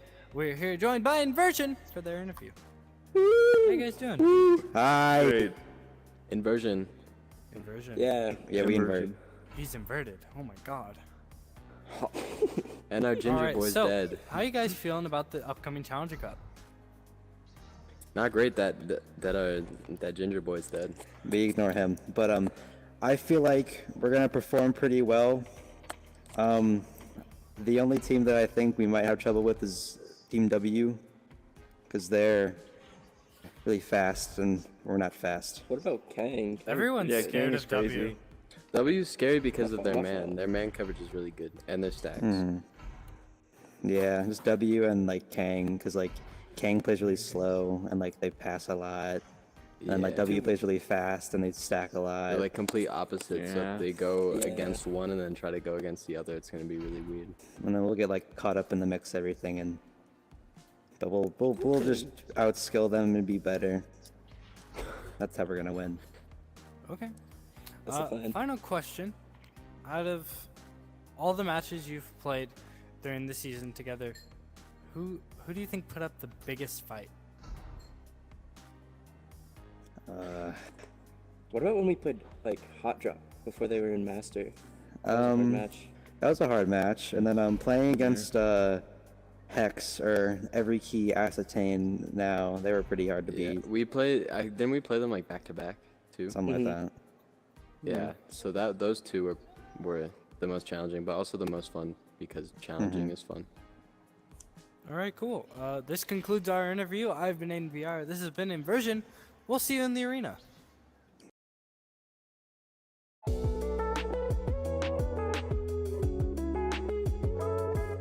Hello, everybody. I'm Aiden VR today. I'm here joined by Kangarillas.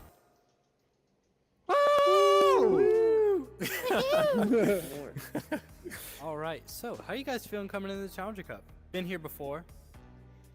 We actually haven't. This is our first Challenger Cup. That's true. This is our first Challenger Cup. We were disqualified from one. We didn't have enough for another. This is our first time, so we're pretty excited. I'm not lying. You give me a look like I'm making things up. It's real. Okay. So, you guys are obviously back together. There's some changes. You know, how do you feel that's going to affect you in the Master Division? That's a little presumptive that we're gonna get to Master, but I like that. Yeah, like we Well, if you do get there, How if do we you do think get it's gonna there, affect you? we're gonna do really well. It feels really good.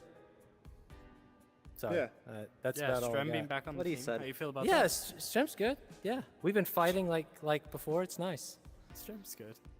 Yeah. We got Mad too over here. Yeah, Mad. you just forgot about me. Yeah, you I'm guys talking sorry. about me. It's okay. Oh, And he's Callan, mad at he's me. new. He can't Yeah, play, Callan, but I know he's pretty Callan. good. All right, well, that concludes this interview. I've been Aiden VR. This has been Kangarillas. Let's go, Kate. Woo! Let's go! And this is the interview. Beautiful.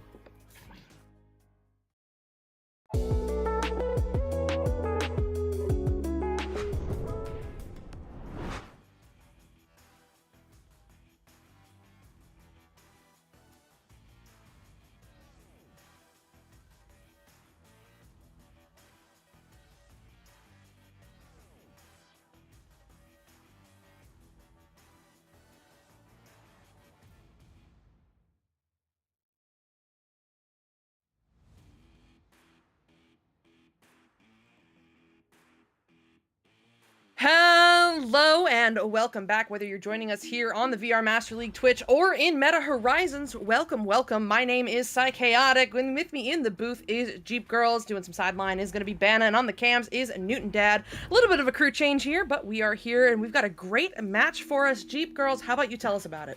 Oh my goodness. This is the first game of the losers bracket. So this is give it all or go home. And we've got Cerberus over on the blue side taking on Toxic on the orange side. And Toxic's going to be Zane, Yuko, LA, and Goku. And over on Cerberus today we have Arthura, Fields, Jakey, and Sokka. So this is going to be an absolutely fantastic match. Yep, 100%. I mean, Banna, we got a second. Would love to hear from you. What are your thoughts? You know, where have these teams been so far in the Cup? You know, in the cup here, in the first round of the winners bracket here, Cerberus lost to W 2-0, and the same with Toxic. Toxic lost to Zen 2-0. But both teams, I'm pretty sure Cerberus, they were in CC, the last CC, so they have the experience coming in, and we'll just see what happens from there. Yep, absolutely. This should be a close match. Both of these teams hungry for it because it is win or go home at this point now that we are in the bottom bracket. But enough from me. Here we go into this match. Jeep Girls, kick it off. All right, that's going to be a quick headbutt down by the Toxic team, and Zane's going to send that one down, but it's not quite going to make it out of the orange zone there as Goku does pick it up in the bubble, looking for that clear, getting a little heat from Fields. Fields going to send that one, they're going to send it down. Jakey is going to intercept that disc and moving back towards the bubble, but going to find the cross across the arena to Arthura there in the trench. Arthura is looking for the pass. Gonna feel a little bit of pressure there, and an interception by Yuko. Gonna send that one all the way back down into the blue bubble. Yep, off the wall into the hands of LA, who's looking to start Toxic out right here in this match with the first 2 points. And guys, I'm terrible. I totally forgot. I have a super important announcement.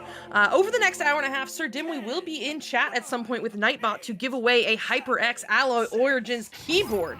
You will be instructed to type a word into chat to participate in the giveaway, and the winner will be picked at random and will need to contact Sir Dimwee to claim that prize. Unfortunately, shipping's limited to the continental US, so if you're eligible, you should enter that as soon as Sir Dimwee pops up with that. Okay, back to the game. It's Zane. Oh my goodness, very, very close on that shot, but will not quite go in. Into the hands of Goku UI, but he will be stunned out by Fields, who does get the slap off as it bounces around in the tube. Picked up now by Goku. He's going to send this one back where it came from. Oh, looking for Zane, but it seems to be bouncing instead into the hands of Sokka, who just feeds that one through the mid, wasting no time as the stacks are going to get together, bouncing into the bubble of Toxic, and then sent out by those Toxic players. That doesn't sound nice. I didn't mean it like that. I knew it was going to happen eventually. Oh, what a fast stack there from LA. Going to send that one in, going to ding it off the ring, though, and it's going to bounce right back out. But Zane is there to pick it up. Sends it a little bit too wide and not going to be intercepted by his teammate. But Fields is going to slap that one out instead, sending it into the tunnel. But Yuko's there to pick it up, sending it all the way back down. Ooh, nice movement there by LA. Going to send that one back to Yuko again for a nice little reset to the midfield area. Sending it back over to LA. LA is looking for the play. Gonna shoot that one in and putting 2 on the board.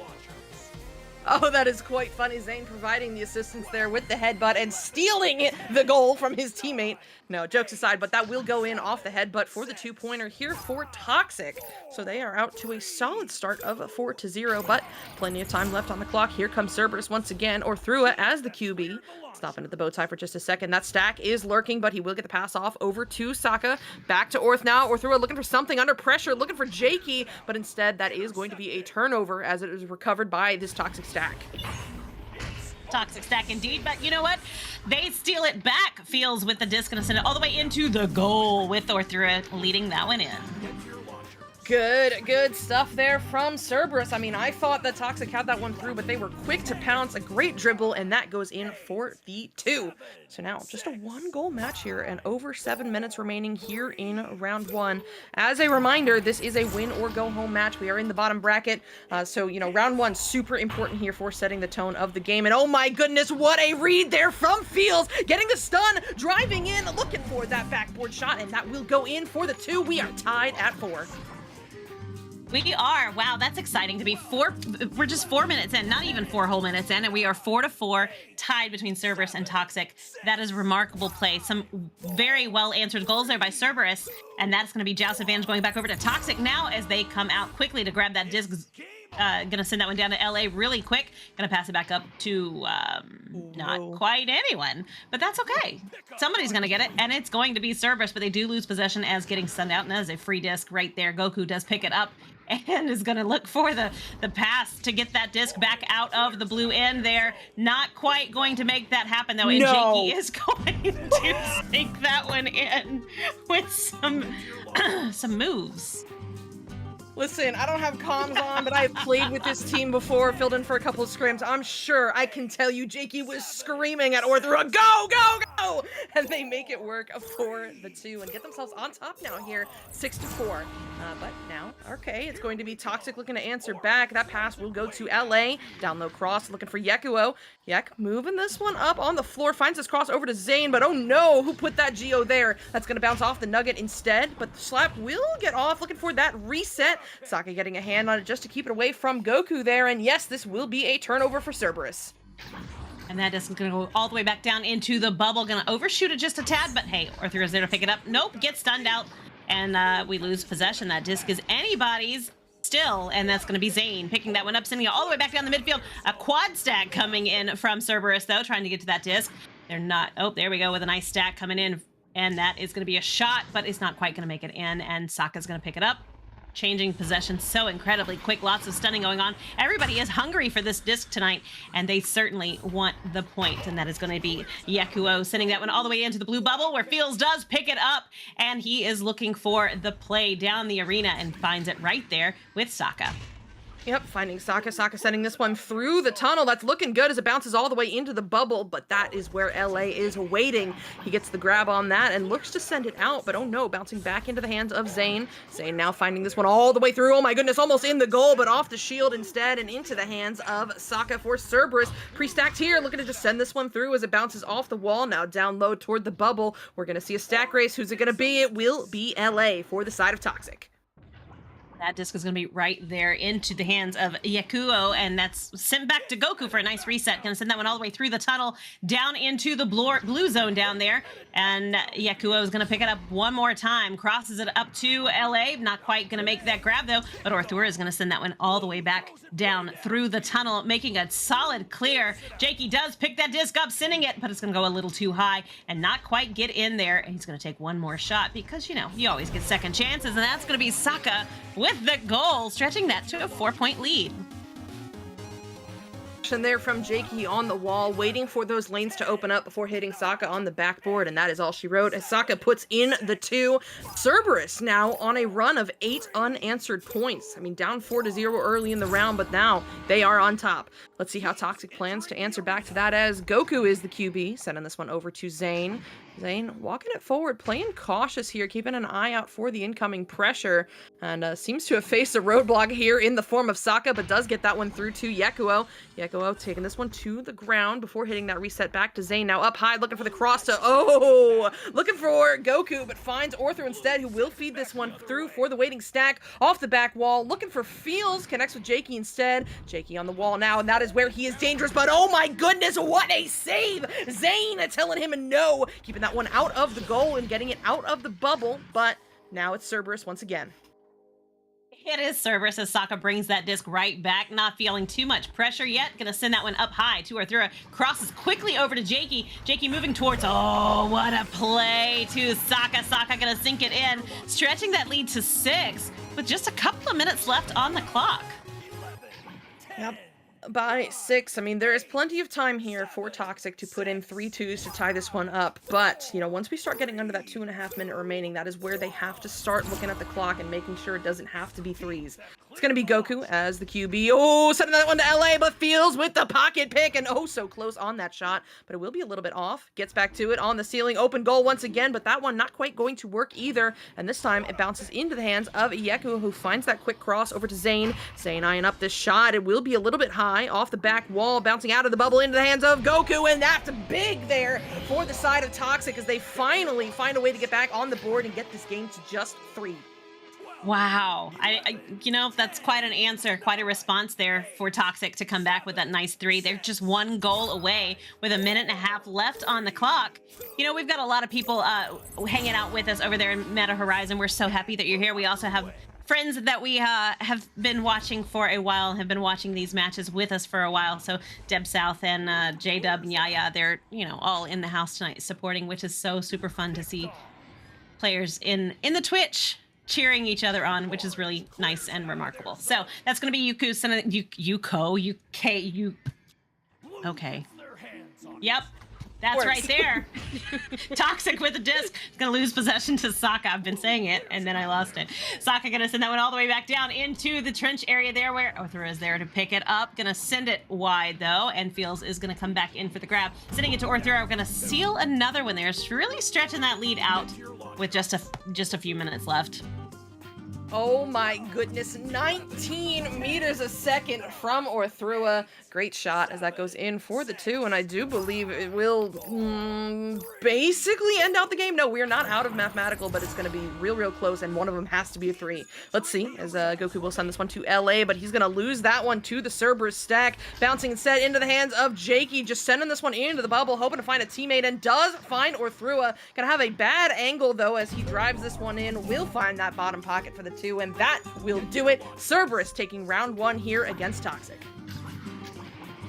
And wow. All right, so we've been prompted. It's like chaotic. No, we have something we need to talk about, but first let's hear from Bana. Of course. Watching the entire match, at the start of the match for the first 5 minutes, it was very low scoring, but in the end, Cerberus was able to read a lot of the passes coming in from Toxin and able to take advantage of that and be able to put points in the goal and be able to take that lead. Toxic was able to get a few points down, but it was just not enough as Cerberus was able to read everything. Dimwee claiming he was not doing prompting, but I do not believe him. I'm sorry, thank you, Bana, for the analysis. Awesome stuff here from both of these teams, but fine, Dimwee, we'll talk about it. Jeep, have you heard of Fall Fest? Wait, what? Fall Fest? What is Fall Fest? I mean, Fall Fest, 6 weekends, 3 leagues, a 1 passion, starting October 15th and featuring Pavlov's Season 9 finals, Onward Season 13 finals, and hey, hold on, I don't see Lanada mentioned. There's an Echo Land in there too, and then also ending with Echo Arena Season 6 Grand Finals on Sunday, November 20th. VRML Fall Fest is a celebration of over 5 years of VRML growth through passion and dedication.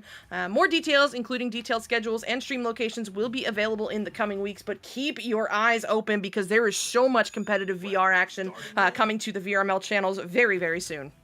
There is. Fall Fest is going to be amazing, so make sure you check that out. And we are getting right back into this match right now with another super fast joust. Let's see who's going to take it.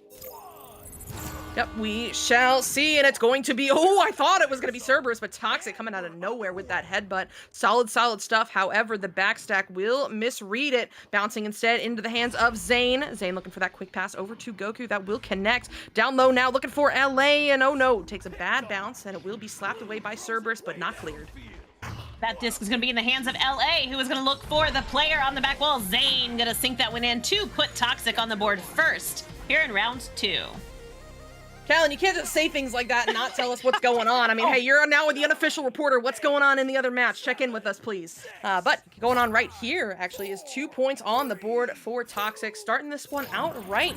They may have dropped the first round, but they are not letting that get to them. Here comes Cerberus. It's going to be Orthro as the QB. Oh no, losing that pass to Goku. Goku looking to send this one into the bubble, bouncing off the Geo instead into the hands of, oh, it's a self-pass. Goku to LA, and LA makes quick work of that one for the 2.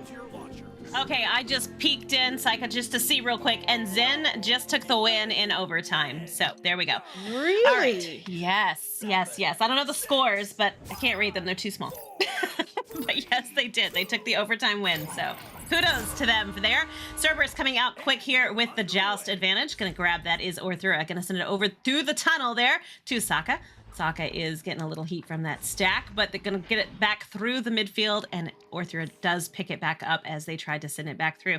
Orthura with the disc now, moving down the arena, getting a little heat from Zane there in the ceiling, and that disc is going to be right there. LA does pick it up and is able to make that clear, sending it all the way back down into the blue zone, and Goku is there. Will they get another one? Yes, they will, stretching that lead to 6 with 8 minutes left on the clock.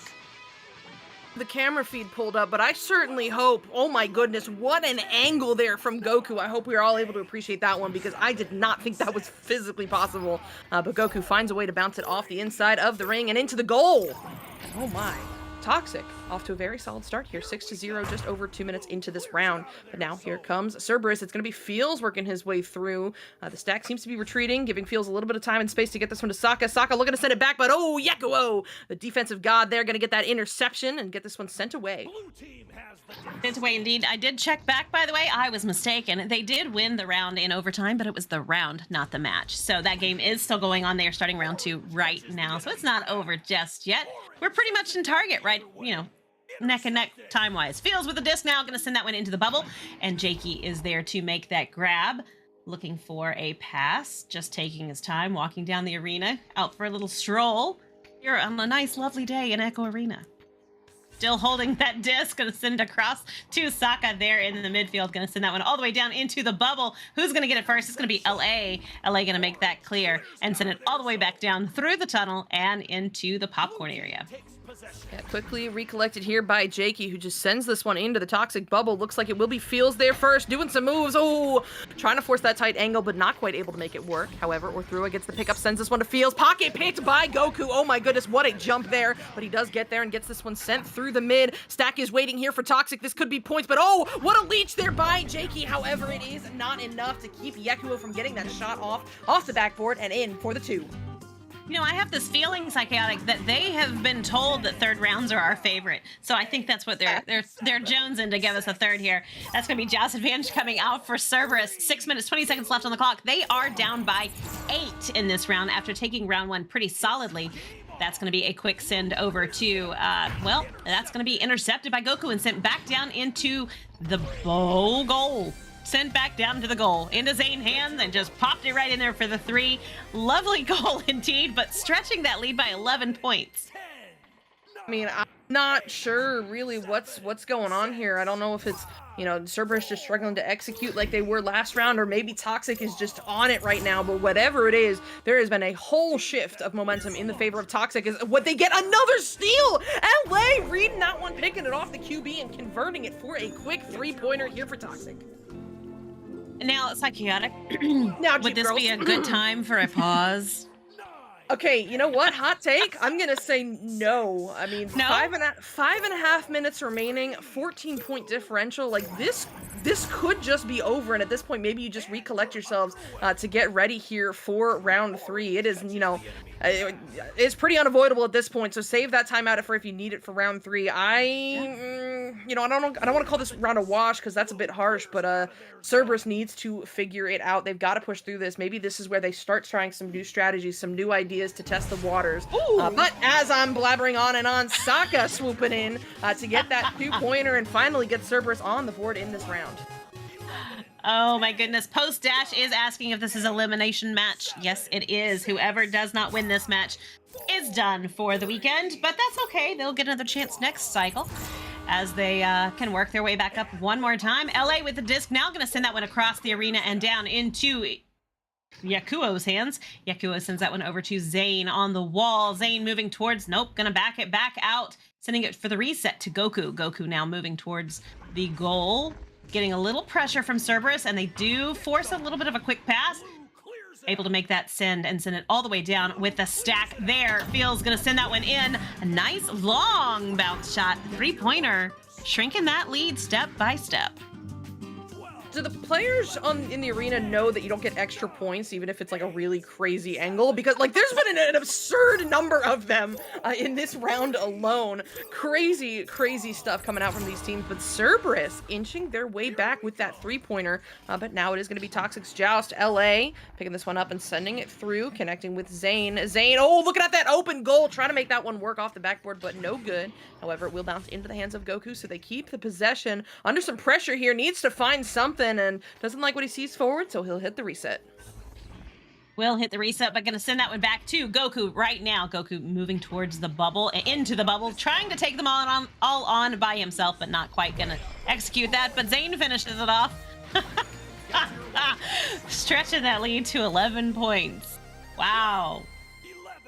Oh, man, that was quite interesting, but hey, if it works, it works, and it will go in for the 2 points here for Toxic. It's going to be Cerberus now down by 11 with 3 minutes remaining. Not impossible. It's going to be Saka looking to send this one through. Oh no, takes some unfortunate bounces instead into the hands of Yakuo.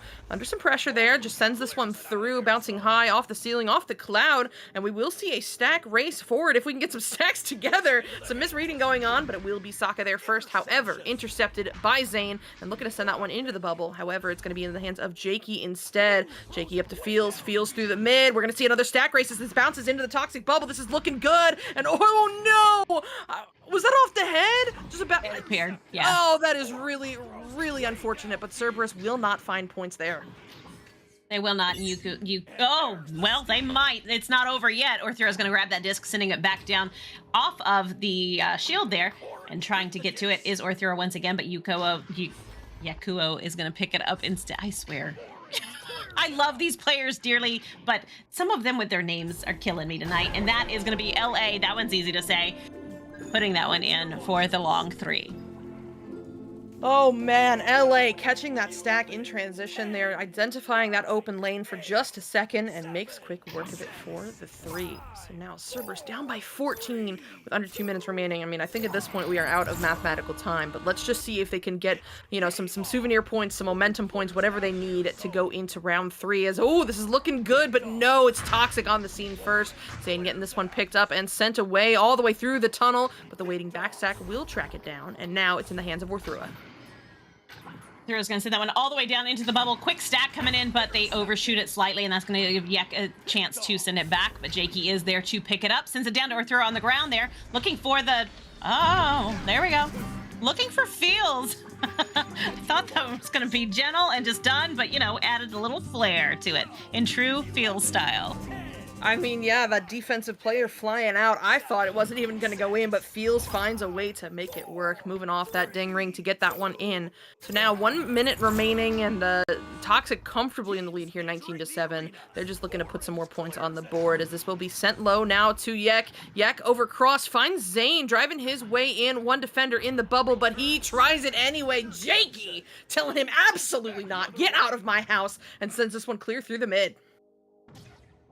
Gonna send that one right there. Saka is gonna pick it up, sending it off the backboard, but what a grab by Goku there. Gonna send that one all the way back down into the midfield and up into the... Oh, nope. Just kidding. Jakey grabs it right before it hits the shield, and that's gonna be Yek with the disc one more time. Moving towards the goal, gonna sink one more in, stretching that lead to 14. A beautiful duck there from Yekuo to secure another 2 points. And yes, actually, that will do it here for us in round 2 between Toxic and Cerberus. Toxic taking round 2, and Jeep, do you know what that means? That means we get a round 3. We get a round 3! Yay! But first, we're gonna hear from Bana. Hello, hello. In the whole round here, this was very interesting, as it seems like Toxic figured everything together, seeing that Cerberus was able to read them. They just started reading everything from Cerberus there, if you may have noticed. And everything really just went better for Toxic. Cerberus was able to get a few points in the end, which maybe could get them some momentum, but Toxic has to be hyped right now with that win.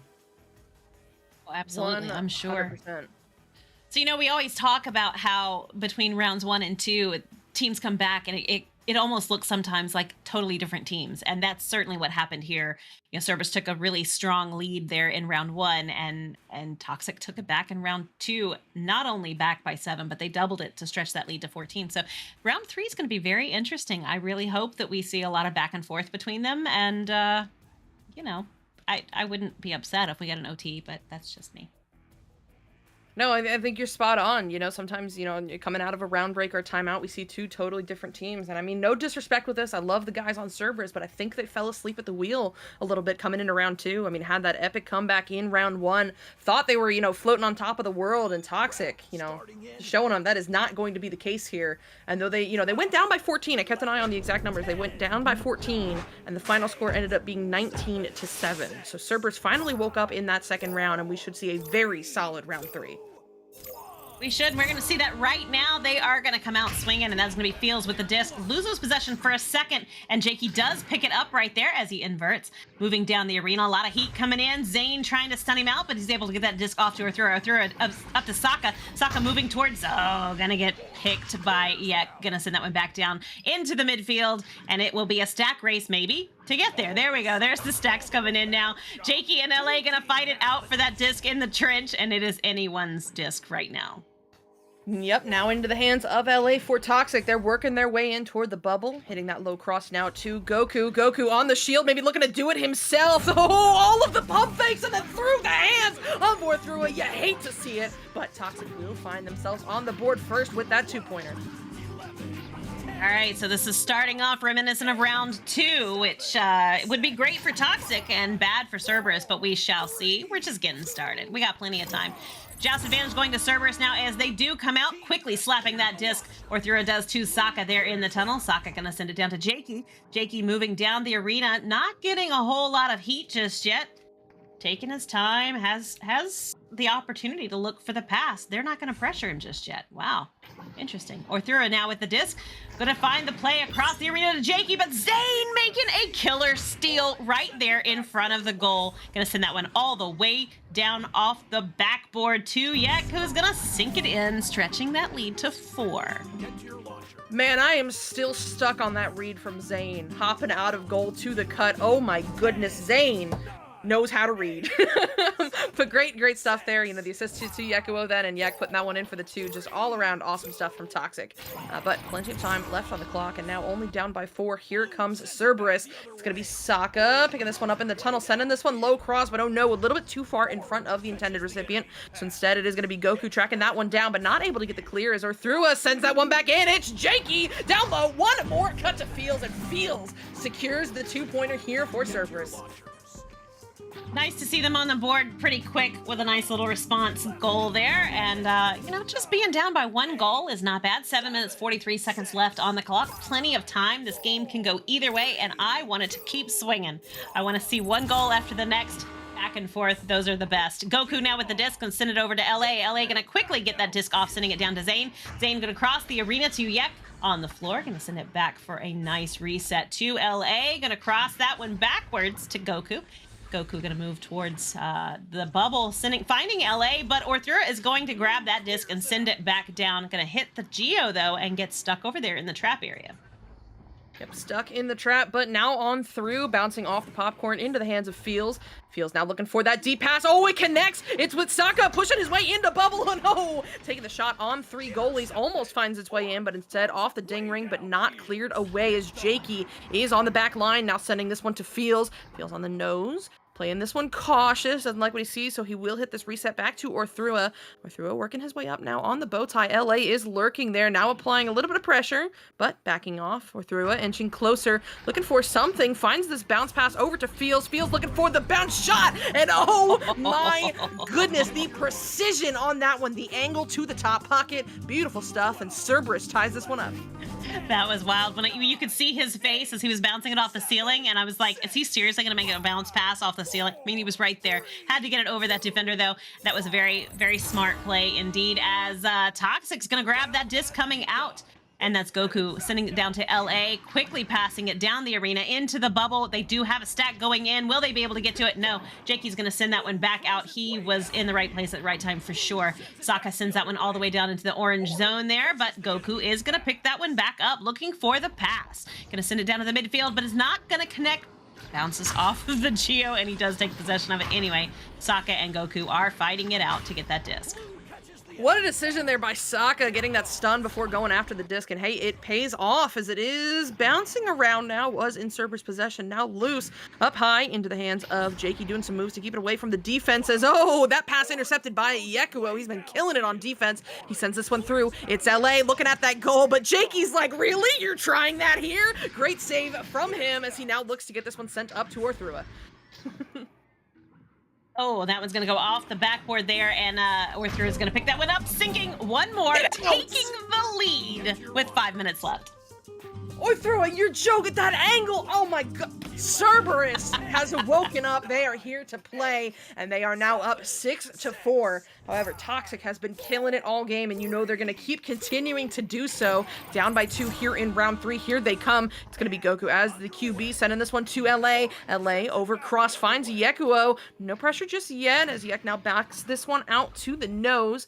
Playing cautious, taking some time before hitting this cross over to Goku. Goku coming into the bubble, looking for something. Oh, tries to take it himself, but that will go off the ding ring and into the hands of LA. Quickly stunned away, though, and as that is going to be Cerberus picking this one up with the stack. Can they track this one down? Yes. Feels, looking at the goal, finds Jakey. That's Sokka. There's too many names. I can't. This is bouncing out of the bubble. And then finally into the hands of LA. You're starting to sound like me. That disc is going to be right up there into just outside of the bubble. And oh, what a save! You lost tracking! You lost tracking! It's okay. The teammate was there. The teammate was there. What a recovery! You know that you can never be safe. You can never think, hey, they've got this under control. It's handled. Zane gonna sink that one in there, tying the match here with 3 minutes left. Also, real quick update on the other game that's going on. They are going into round 3 with W having taken round 2. So both teams have a round, and they're in the same predicament we are. Third rounds. That means all these teams are fairly close in skill, which is really nice to see. That disc gonna fly right down, but Yek is there to pick it up and sends it all the way back down into the bubble off the back wall. Who's gonna grab it? That's gonna be Jakey, of course. Jakey right there every single time sends that one down, but it's gonna land in Zane's hands. Zane's gonna send it back down, and Orthrua is gonna pick it up, looking for the play, but it's gonna get trapped in trap, and Zane is picking it up. Zane over cross now to Yekuo, under a little bit of pressure here, finds LA, working his way in, but Orthrua with a huge save there to keep this game tied at 6 apiece. However, Toxic is not done yet, getting the stun, getting the recovery. LA over to Yekuo, driving in, finding that cut to Zane. The quick 1-2 will go in for the 2, and now Toxic back on top, 8-6. Okay, so I'm just taking a second here to look at the stats, and the saves from Cerberus are insane. They've 3, 1, 4, and 2 on the saves so far, whereas Toxic has 1 save across the board. Absolutely incredible that everybody is pitching in and everybody's making those saves as needed. They are definitely doing a fantastic job of getting those out of there. Goku is going to do a fantastic job too, sending that one all the way down into the tunnel area, but it's going to get slapped back by Orthrua. Going to send that one down into the bubble there as Fields does take possession of the disc. Gonna lose possession. Oh, and his arm. And sends that disc back down into Trench. That was unfortunate. that was painful. But hey, you know what? It happens. They've got to snap out of it because they are down by 2. This one now into the hands of Yekuo. Yek sending this one over cross, connects with Goku. Quick pass over to LA, working his one in, and oh my goodness, the defense, the goalie, that just cannot right now with this Cerberus squad. Here comes Toxic once again. That one not going in either, off the ding ring and out of the bubble. And Sokka getting a great stun, but in the end cannot keep it away from Toxic, as it looks like they will have yet another go at this. They will, and Yekuo has the disc right now, inverted, and trying to avoid Cerberus.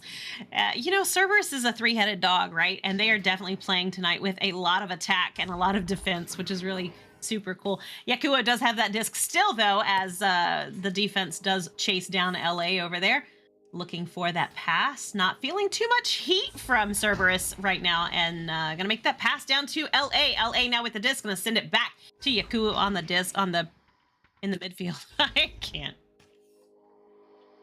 Good, but it is, yes, Yekuo in the midfield. They're playing the back and forth. I mean, forcing Cerberus to get a stack together here because they are more than happy to just burn the clock up by 2. 1 minute remaining, finally in the bubble, up into the hands of Goku. They need the turnover right here, right now, as they back this one out now to Yekuo. Yekuo sending this one to Zane. Zane looking for LA, and I mean, Toxic taking their time before they see the opportunity they like, but once they saw it, that is it. That will go in for the 2, and it is going to be very difficult for Cerberus to answer back 4 points in 30 seconds. Yeah, it will. That was a beautiful play. That was fantastic. I love seeing those passes right there in the bubble. That's going to be quickly sent down by Arthura to Sokka. Sokka moving down the arena. Does not have possession of the disc, though, and that is going to give Goku a chance to send it back down into the trench, upper trench area there. Sokka does make that pickup, sends it back, but Yekuo has it, sending it all the way down into the bubble. Who's going to get to it first? Will they get one more goal? Let's see. Yekuo with the disc, looking for the play. Oh, going to try the bounce off the back there, but not quite going to make it in, and that is going to be Toxic with the win. All right, Toxic taking this one in 3. That means, unfortunately, we will be saying goodbye to Cerberus here in the Challenger Cup, but it also means that Toxic is still alive in the hunt for one of those 2 master spots that these teams are all competing for. And, yeah, I'm sorry, Banna, call me out, please. Banna, let's hear from you. Can you break down that round for us? I'll give a breakdown really quick. You know, nice, short, and simple. The whole round was a lot more closer than for a 3rd round. Everybody just went, hey guys, look, it's win or go home here in the 3rd round. We have to win this. And Toxic took that to heart and was able to get that whole round together and be able to win and be able to go into the next round. They are indeed. And speaking of time, I think we might be ready. Like they're in. We have a link. We have a Spark link. So super cool. We'll be going over there in just a second. But yeah, Fall Fest is coming up. Fall Fest is coming up. Yep, got to do a couple of shout outs here. I mean, Fall Fest, 6 weekends, 3 leagues, 1 passion, starting October 15th, featuring Pavlov Season 9 Finals, Onward Season 13 Finals, Echo North, the Canadian land coming up, and then also Echo Arena Season 6 Grand Finals on Sunday, November 20th. VRML Fall Fest is a celebration of over 5 years of VRML growth through passion and dedication, but also cool things we got going on. I mean, yes, I got to shout out our sponsors, VR Cover, HyperX, Asterion, VRware, Arma, but we have to give a special shout out to HyperX because we have a giveaway coming up at some point in the next, the 40 or so minutes through the end of this next round. We will be doing a giveaway of a, oh my goodness, HyperX Alloy Origins keyboard. You will be instructed to type a word into chat to participate in the giveaway when Sir Dimwee comes in with Nightbot, and the winner will be picked at random, and we'll need to contact Sir Dimwee on Discord to claim that prize. Unfortunately, shipping is limited to continental US, but you definitely do not want to miss that. So I do believe we got to get to our next game, though. We sure do. Inversion Sane Wolves is coming up next on this channel, yes? Awesome. Yes. All right, well, don't go anywhere. We will be right back with that match.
Hello, everybody. I'm Aiden VR today.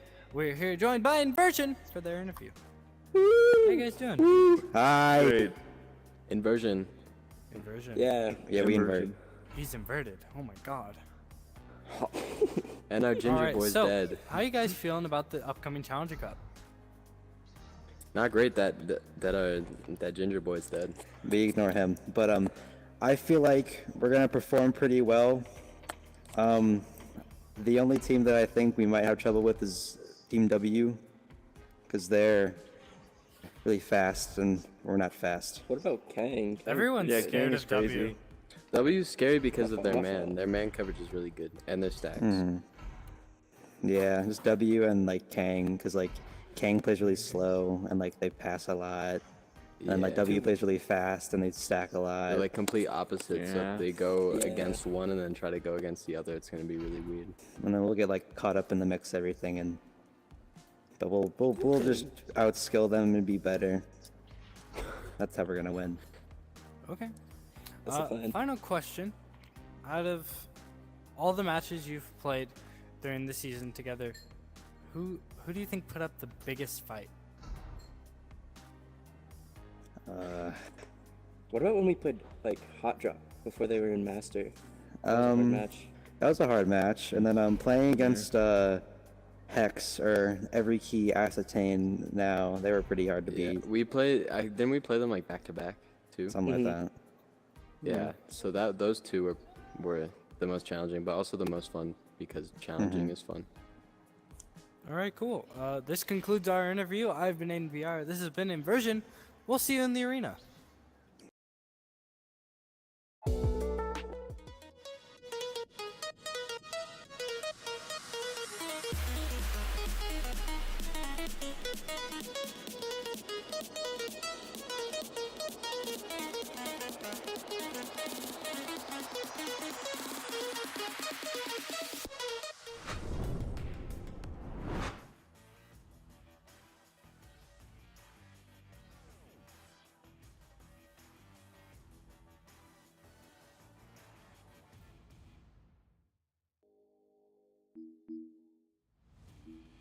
Hello, and welcome back here, whether you are in Meta Horizons or here with us on Twitch VR Master League. Welcome, and we are happy to see you. We've got another electric matchup coming up right here, right now. It's going to be Inversion as they take on Sane Wolves. This is a bottom bracket matchup. That means win or go home. I am still Psychaotic. Newton Dad is still on the cams. Jeep Girl's with me in the booth. Abana doing the analysis, and X-Angel, our mod, our helper, has unfortunately left, but shout out to him because he has been killing it. Jeep, tell us what this game means. Oh boy, this game is going to be, well, first of all, it's Inversion and Sane Wolves, which you've already said. And yeah, like you said, whoever does not win goes home. They're done. They're out. If they can win it, then they get to move on and hopefully come back for some finals there. But we've got UG, Retro Baron, and Phenom coming in for Inversion. And over on Sane Wolves, we've got Squirt, Jax, Camspin, and Narwhal. All right, Bana, how we doing? I'm doing pretty good here. Looking at both teams here, I do not know a lot about these teams as I forgot to do my research. That's completely my fault there. But both teams here, top 8, but Sane Wolves, I've heard that they have a very wacky playstyle from some people, but I'm not sure what to see from them. I've never really seen Inversion play either, but I'm just really excited to see how both teams play here and just learn how they play, really. Yes. It's going to be, yeah. Sorry, Psycho. Go ahead. No, go ahead. I'm so sorry. I just, oh, okay, Dim, we all hold on. I was about to shout out the thing, but then I'll hold. Never mind. Take it away. Oh, they are readying up right now as we speak, as we hold for Sir Dimway, the Incredible. It's not working. He says, oops, okay. Well, either way, we'll shout out Fall Fist once again in just a moment. As first, we are going to jump right in here and see who takes this joust. Yep. Quick joust. Man, we're killing it. We're so I know. killing it. My brain's frazzled. How about yours? Yeah. All right, it's fine. It's fine. This one's going to be bouncing loose now in toward the inversion zone. Off the Geo into the hands of Baron. Baron now pre-stacked here with Yuji, just looking for a clear lane. The dribble attempt will... Ooh, stack gets broken up, but that clear is going to be through as it bounces now into the zone of Sane Wolves, where it is quickly recollected by the waiting stack. Squirt with it now, sending this one through, bouncing around in the mid. This stack from Sane Wolves is so fast. Narwhal getting away from them, but Retro is on the scene, picked up by Camspin, and oh no, I think the hand was behind the goal, but that will go in for the 2. That one is going to be in, 45 seconds in here in round 1 as Sane Wolves do get on the board first. That's going to be Joust Advantage going back over to Inversion, and we'll see who's going to grab that and if they're going to be able to get it down the arena quick enough to get points back on the board. Phenom sends it quickly down to Retro, very quickly down to Retro, but it is intercepted by Narwhal there and sent back out. Their stack coming in from Sane Wolves is incredibly quick, and that disc is going to be all the way down into the bubble there. Retro with the disc moving towards the goal, but there are 4 defenders right there in the goal area, and they're going to send that one right back out into trap. Stacks are coming in so fast, but they overshoot it slightly, and that's going to give Inversion the opportunity to send that one back into the bubble, and it is cleared out by Sane Wolves. Ooh, cleared away, but not out just yet. It will be recollected by Retro in the trap area. Quick reset back to Baron. Now down low, Cross finds Phenom on the floor. Over to Retro, driving this one in, but these stacks from Sane Wolves are so fast. I don't care if your teammate calls you green. I promise you, you are not. As Retro will get a hand on this one. I'm just kidding. That was Baron over to Retro. Now to Phenom. Phenom firing this one up high, finding Yuji on the back line. Back wall, but no good, as it will be stolen away by Squirt. However, not cleared just yet. Retro in the chaos finds that one and finds the pocket 3. That was wild. There were so many stuns there and changing of possession of that disc. It was really kind of hard to keep up with. So I'm not sure how they were doing it in arena, because I know when you have that many players right there in the bubble, it gets a little frantic and chaotic, and everybody's probably yelling at each other, and it's wild. So that disc is going to be right there into the hands of Jax. Going to send that one down to the tunnel to Narwhal. Narwhal crosses beautifully to Squirt. Squirt going to get attacked by Yuji, is able to get that disc off, but Retro is going to stun and steal that disc, sending it all the way back down into the bubble area as Jax picks it up, loses possession of Retro. Retro are going to bounce it off the back wall, though, and it's going to go a little wide back into no man's land. Yep, now into the hands of Narwhal, sending this one all the way through into the inversion zone, but it will bounce out of the bubble before anybody gets there. Oh my goodness, all the way back to the midfield before it will finally be recollected here by Narwhal for the side of Sane Wolves. Down low, finds the hands of Camspin, but oh, Yuji in goal will deny him on that shot. However, it is back into Sane Wolves' possession. Quick flick over to Squirt behind the back, 360. Oh my goodness, that will go in for the 2.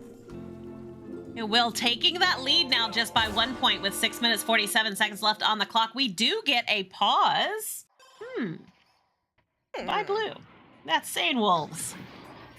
Always interesting to see a pause come out after scoring. I mean, if you've got the momentum in your favor, you usually want to, continue that going, which makes me think maybe a tech issue, somebody, spilled something or punched something they got to go clean up. Usually not, actually related to the game, but maybe they're sitting here talking about how they can continue to improve, because with 3 minutes off the clock and only 3 goals total on the board, this has been very back and forth. It has been, but you know what? I know what they're talking about. What are they talking about? They're talking about Fall Fest. Gosh darn you, you actually got me.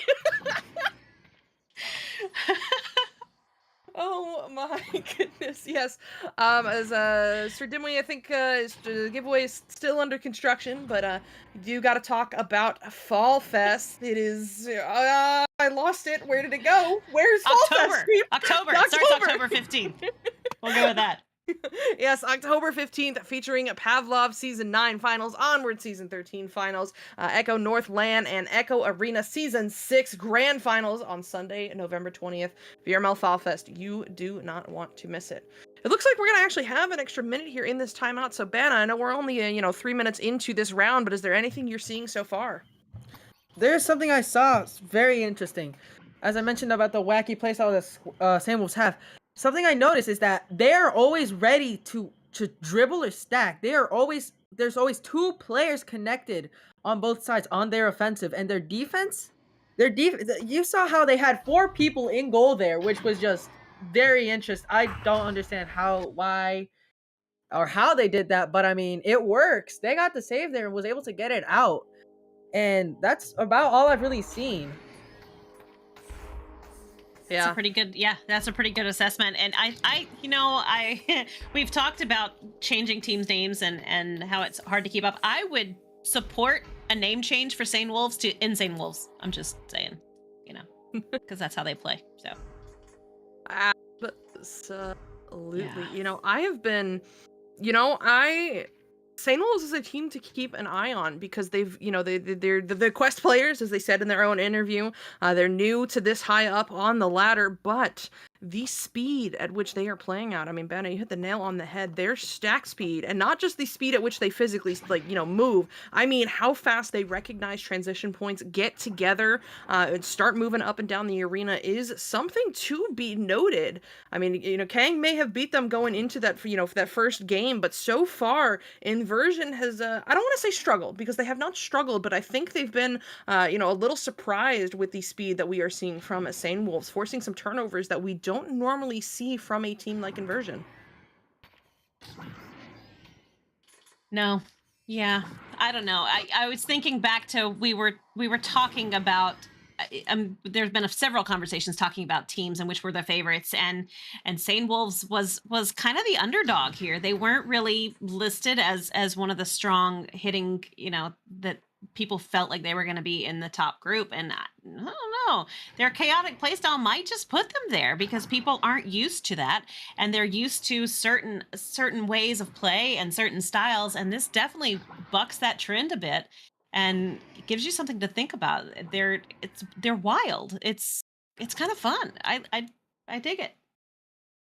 Yep. Absolutely. And well, we do have another, I have no idea how long we have left in this timeout, but that does mean I should talk about how long timeouts can be, doesn't it, Jeep? Yeah, timeouts. They have, so, okay, you can take exactly one timeout during the running game clock. It can be up to 5 minutes.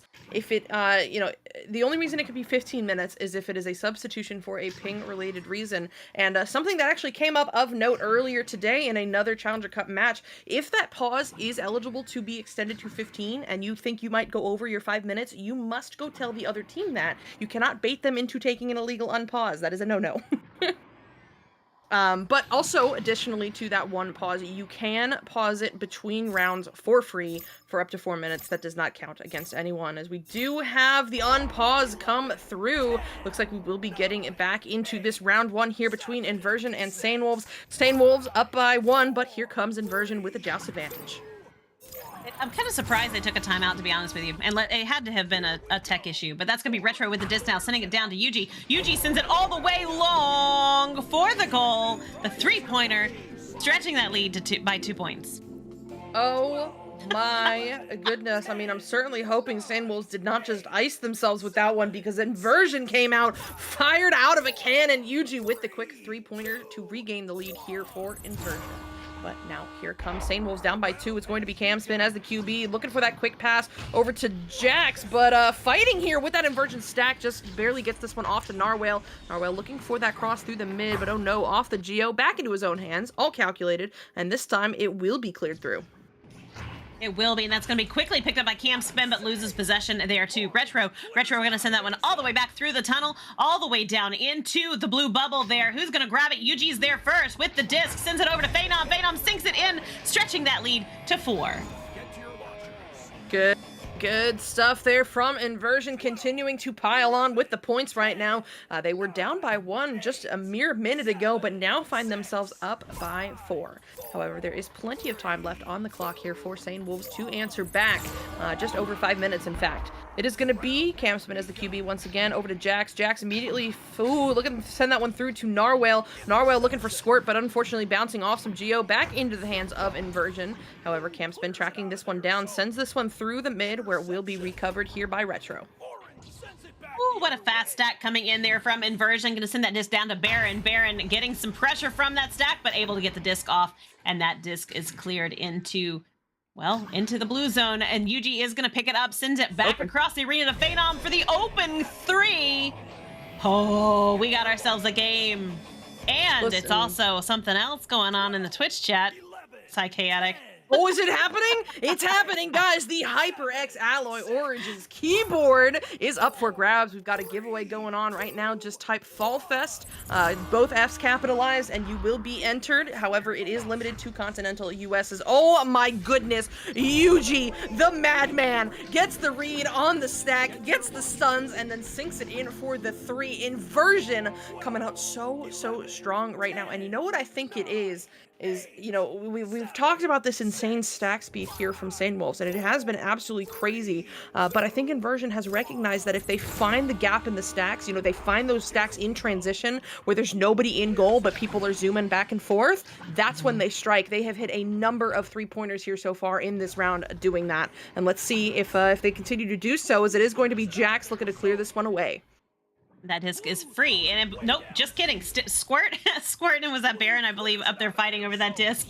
And now the stack has come in. Phenom takes possession of that disc, sending it all the way back down as the stack is there. Will they get the 3? Yes, they will. Yuji with the goal. Beautiful job. 3.5 minutes left on the clock. Beautiful job indeed, Yuji. Another 3 points. We've been saying his name a lot lately. Just want to take a quick peek at the stats. 9 points to his name right now. He has been the high scorer so far here in round 1. But now here comes Sane Wolves. Oh no, a little bit off. Oh no, maybe intended. An interesting play they were trying to set up there, but Inversion is able to read it, but not able to convert it for points just yet. A big save coming out from Sane Wolves as Jax now looks to clear this one away. Bouncing off some Geo, back into his own hands, but that second clear will be intercepted by Retro. Quick pass up, and it's Baron looking for the open lane, but no good. Off the Geo, and then cleared away. That disc is going to be right there in the hands of Phenom once again, but losing possession, getting stunned out.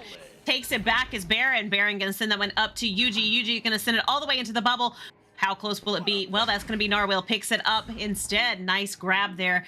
Going to fake out Phenom and send that disc all the way down through into the trap area. And Baron is there to grab it. Losing possession to that stack, though, as they are prepared. And the other stack is coming in super fast with the disc. Not going to quite get that disc in the goal, though. And Yuji makes the clear. Through and into the hands of Baron, looking for this half court off the floor, finds the hands of Yuji, but Squirt, what a save. However, he is not able to keep it away from Baron, who puts that one in for the 2. Jeep, we could be looking at that magic M word if Inversion keeps up this pace. You're right, we could. Just 2 minutes left on the clock. They only need a couple more goals, and it's done. We'll see. Joust advantage going over to Sane Wolves right now as they do come out swinging, ready to grab that disc. Cam spin with it. Going to send it wide to his teammates there. Waiting. That stack is ready to go. Narwhal with the disc. Going to send it all the way across. Who's going to get to it first? Well, that's Phenom. But he does lose possession to Jackson Cam spin as they send that one right into the goal, putting another 2 points on the board. Yes, Plasma, we do call it the magic M word because when I say it, I tend to casters curse it. So now I don't even say it. But as I'm blabbering, Sane Wolves getting some points on the board finally. And they very much needed that, trying to swing the momentum in their favor because it is going to be too late here for round 1. But setting themselves up for round 2 already starts right here, right now, as they're looking for some more points. Jax just barely losing a hand on it, getting stunned out. That shot will not go in, but it's recollected by Squirt. Down low, cross finds Jax. Jax looking to drive in, but Phenom with the grab steals that one away and gets it cleared away. This is right there in the hands of Baron. Going to send that one all the way down into the bubble. It's going to bounce off the back wall. There will be one more goal for Inversion. Good stuff. Baron? Baron. I almost said Baron to feign him. Hello? We can mix it up. But yeah, that will go in for the 2. Inversion going up 21-6. It's gonna be Cam spin, sending this one over to Narwhal. Narwhal sending this one to Jax. Jax on the double diamonds, under some pressure here from Yuji. Teammate comes through with a stun that lets him get it to Narwhal. Under some pressure from the stack, he feeds this one through. This could be another opportunity. Cam spin will not be denied by that one. It's a 17-meter second shot in for the 2 to end out round 1. All right, Banna, what'd you see there, bud? You know, watching Inversion there really take that lead, a massive lead there after the pause. So, like, I feel like they noticed how fast Sane Wolves was playing and just went, hey, we just gotta play faster. And that's exactly what they did. as they played faster, they were able to find gaps in Sane Wolves defense and was able to take long threes, really boosting up their morale and bringing down Sane Wolves' morale. And their morale is probably high enough that they are pumped up to go into the second round. And they gotta be excited. That's all I can really say. Yep. 100%. I mean, the excitement must be real. In Challenger Cup, this is a bottom bracket match, and that means win or go home. And everybody wants one of those coveted spots there in the Master Tier. However, only 2 teams can have them this Challenger Cup. So both of these teams in pursuit, looking for the win here to continue that journey on. They are, and I was looking at the stats right now, and they're filling up pretty nicely. Everybody's getting on the board there. Lots of saves going on. Everybody have saves with the exception of Baron, who has a good number of assist and steals. Actually, lots of steals, 3 of them up there. Nice job, nice play by both teams. Very well balanced, very well matched as far as those skills go. I don't know. I'm hoping to see Sane Wolves dig in deep here in round 2 and really pull it off and find their momentum and their mojo and get it going. But that's going to be quick joust advantage, or joust going to Inversion there. But Squirt does pick up that disc and send it all the way back through into the midfield. Into the mid, picked up by Baron, who sends this one back through the mid, bouncing off the nugget there, up high off the ceiling, into the hands of Phenom. Oh, gets the ender and the pass. The reset back to Baron is good. The double reset now back to Retro, but look at that. The Sane Wolf stack so fast, tracks that one down, sends it into the bubble, and Squirt finishes it off to get the first 2 points on the board of round 2. Hey, Sane Wolves ain't done yet.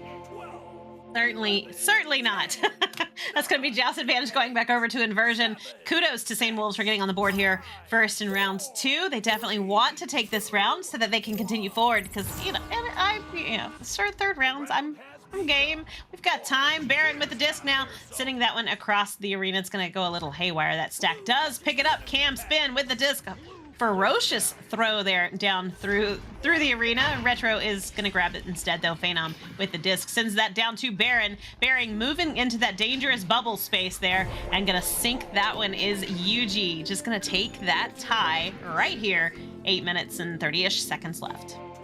Excellent positioning there from UG, playing in a spot that was able to bait the goalie out, trying to cover that lane, and once he got through him, that was it, open goal, and he takes full advantage of it. So now tied up at 2. Here comes Sane Wolves. Cam spin, looking to send this one high to Jax. Jax sending this one all the way through. Ooh, looking for that open mail slot, but no good. Bouncing instead into the hands of Baron, who is not quite able to find the clear just yet, but he will get back to it to give it another try. This time going for that pass to the waiting stack off the Geo. Now into the hands of Phenom. That clear not through either. Inversion's got to slow down here for a second to get it through the mid. And finally, it is going to be UG on the scene, stalling for just a moment to wait for that Inversion stack to get together, but it is intercepted. Oh my goodness, Sane Wolves working their way down, looking for the backboard, but oh no. But hey, that is what your teammates are there for. Narwhal recollecting and putting that one in for the 2.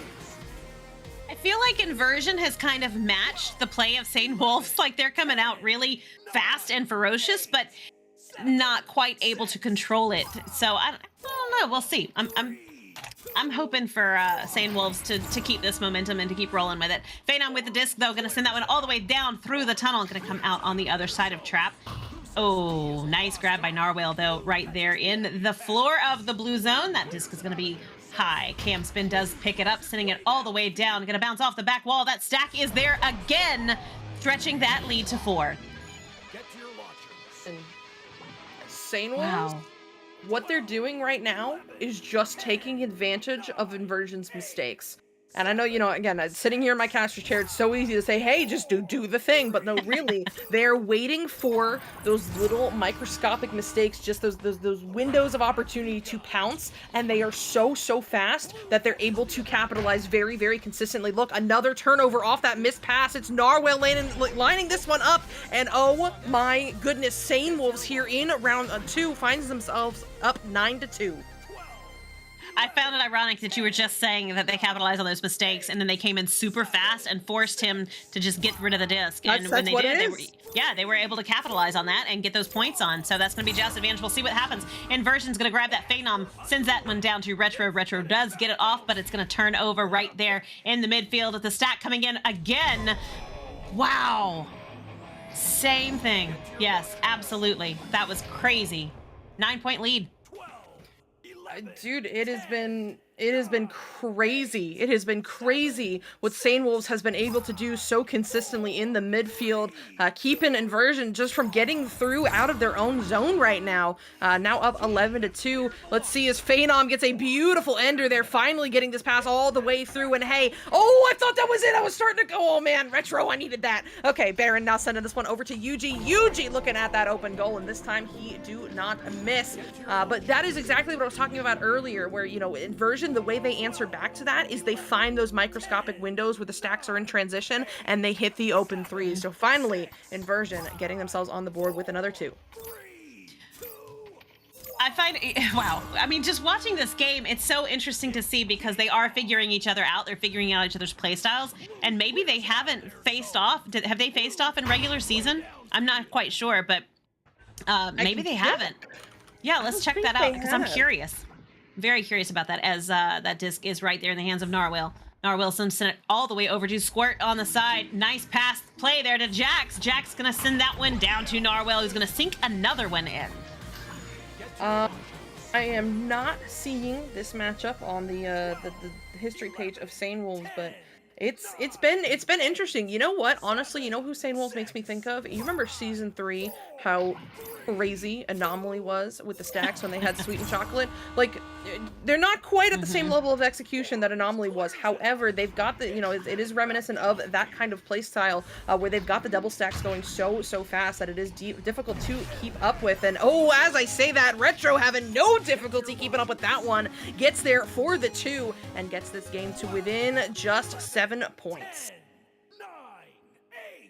7 points is very doable for either team right now. We know that Inversion is ready to finish this and walk away with the win, and we know that Sane Wolves wants to keep fighting, and they're doing a fantastic job as Camspin does send that disc all the way down. Fast stacks indeed, but it's an open goal, and they've got a man on the floor, but they do lose possession, not sinking that one in just early enough. Jax with the disc now right there on the floor, gonna pass it back to Camspin, gonna sink that one back. What a save by Retro!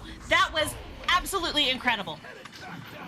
Retro is so cracked in goal, and I was not aware of this until I think this cycle. It has been outstanding to see what he's able to pull off, but here comes Sane Wolves once again. It's Camspin hitting that cut over to Squirt. However, he's not able to have an encore of that 360 shot from earlier. Gets denied by the ding ring, and this one will be cleared all the way through, but Camspin able to track this one down first for Sane Wolves to keep it away from Inversion. Now Narwhal helping it along there, sending this one through into the Inversion zone. Where are the stacks? It's Sane Wolves there first, and Squirt finding redemption, putting that one in for the 2. And real quick, guys, in the Twitch chat, the giveaway for the HyperX Alloy Origins keyboard is now working. You can enter simply by typing FallFest, one word, capital Fs, and eligibility is only for continental US, but let's win a keyboard.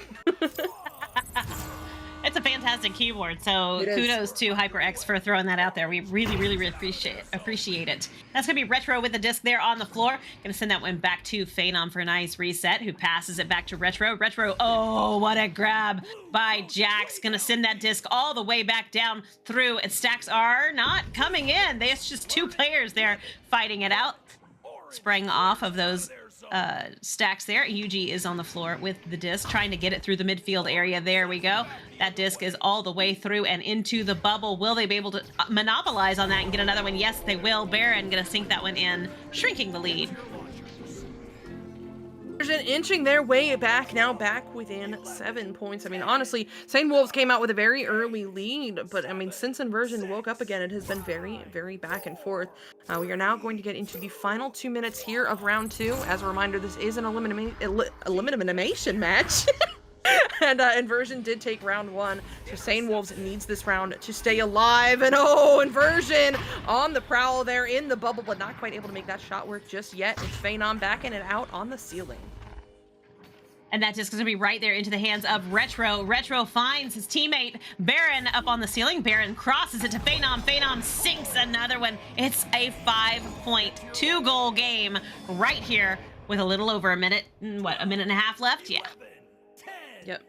Minute and a half remaining, only down by 5. This is very, very doable here for Inversion if they want to take it in 2, but you know Sane Wolves is looking for that round 3. Let's see, it's gonna be Cam Spin. Oh, looking for the dribble, but Jax is able to get through. But oh, Phenom with a beautiful grab. However, Jax able to get it back, sending this one through the mid, off the cloud, into the hands of a Squirt, trying to force that angle to work to get it through Retro, but it will go off the shield instead. Squirt just sending this one over cross, finds Narwhal. Narwhal just outside the bubble, slowing this one down for just a moment, coming in with the pump fakes and the cut.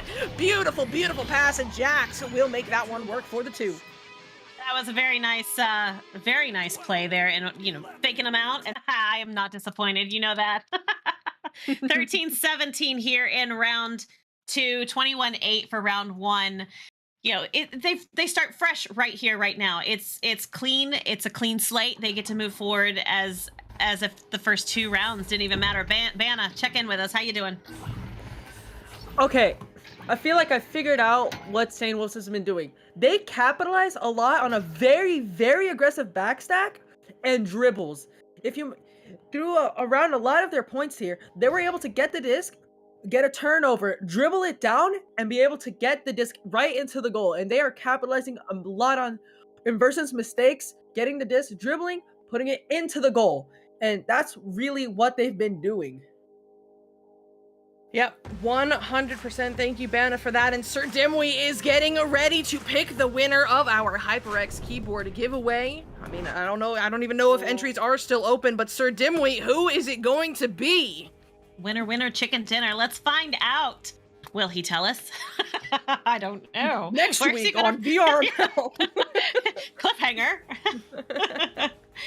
Oh boy. I don't know. We didn't talk about this part. Abchu. Abchu! Yay! Let's go! Congratulations to Abchu. Please reach out to Sir Dimwee to claim your prize. But as for us, we are going to get into round 3 here between Sane Wolves and Inversion. This is an elimination match. These teams are looking to stay alive in Challenger Cup. Jeep, take it away. All right, that's going to be a quick joust there. Cam Spin going to just grab that disc, walking down the arena. Nobody there yet, but we have some defenders, which is nice, and that's going to be Jax sending that one out. Not quite going to get in the goal, which is what he was hoping for, but Cam Spin does get a little boost off of that disc there as Yuji is chasing it down. No stacks coming in just yet. Yuji does have the disc, and we have everybody's back on defense. Strong bubble here. They're going to force that pass to Phenom. Phenom going to send it over to Retro. Retro going to put it in the goal. 30 seconds in, and Inversion is first on the board. Inversion starting out strong here with that 2-pointer, 29-second goal time. But basically the entire round ahead of us, just over 9 minutes remaining. Let's see how Sane Wolves plans to answer back with this joust advantage. It's going to be Cam Spin as the QB once again, now sending this one to Jax at the cloud. Jax finding that cross-table pass. The stack for Inversion just a little too slow to get there. They're broken apart. Squirt just sending this one through for the waiting stack. This is looking good. They've got the numbers. The pass is good. Up to Cam Spin, and he will convert it for the 2. We are tied up 2 apiece. Yes, I do. Round 1 was 21-8. Round 2 was 13-17. Yes, you bet. And we are tied right here. Minute and a half in. 2-2. It's equal ground once again as that disc goes all the way down and is snatched away by Cam Spin. Cam's going to send that one all the way back down. Narwhal trying to get to it and does, as getting a lot of heat from Inversion right there on the Geo. Gonna pass that one back to Jax for a nice reset, sending it down to Cam Spin. Cam Spin crosses over to Squirt. Squirt sends it back across the floor to Jax. Jax gonna pass it back to Cam Spin. The disc movement right now is absolutely remarkable. Beautiful passes, they're connecting, they're doing a great job. Oh, and of course I just say that. I'm not gonna say anything else. Oh, Yuji with a beautiful defensive read there. It's stunning out the intended recipient of the pass to force the turnover, but the clear not quite out just yet. Back into the hands of Squirt, who's slapping that one forward. Bouncing around now into the hands of Jax. Jax now slowing this one down for just a moment for the side of Sane Wolves as they get set up in the bubble. Gonna find that pass over to Narwhal. Narwhal down low to Camson, and oh no! Through the hands, but points will be points, and that will get them up 4-2.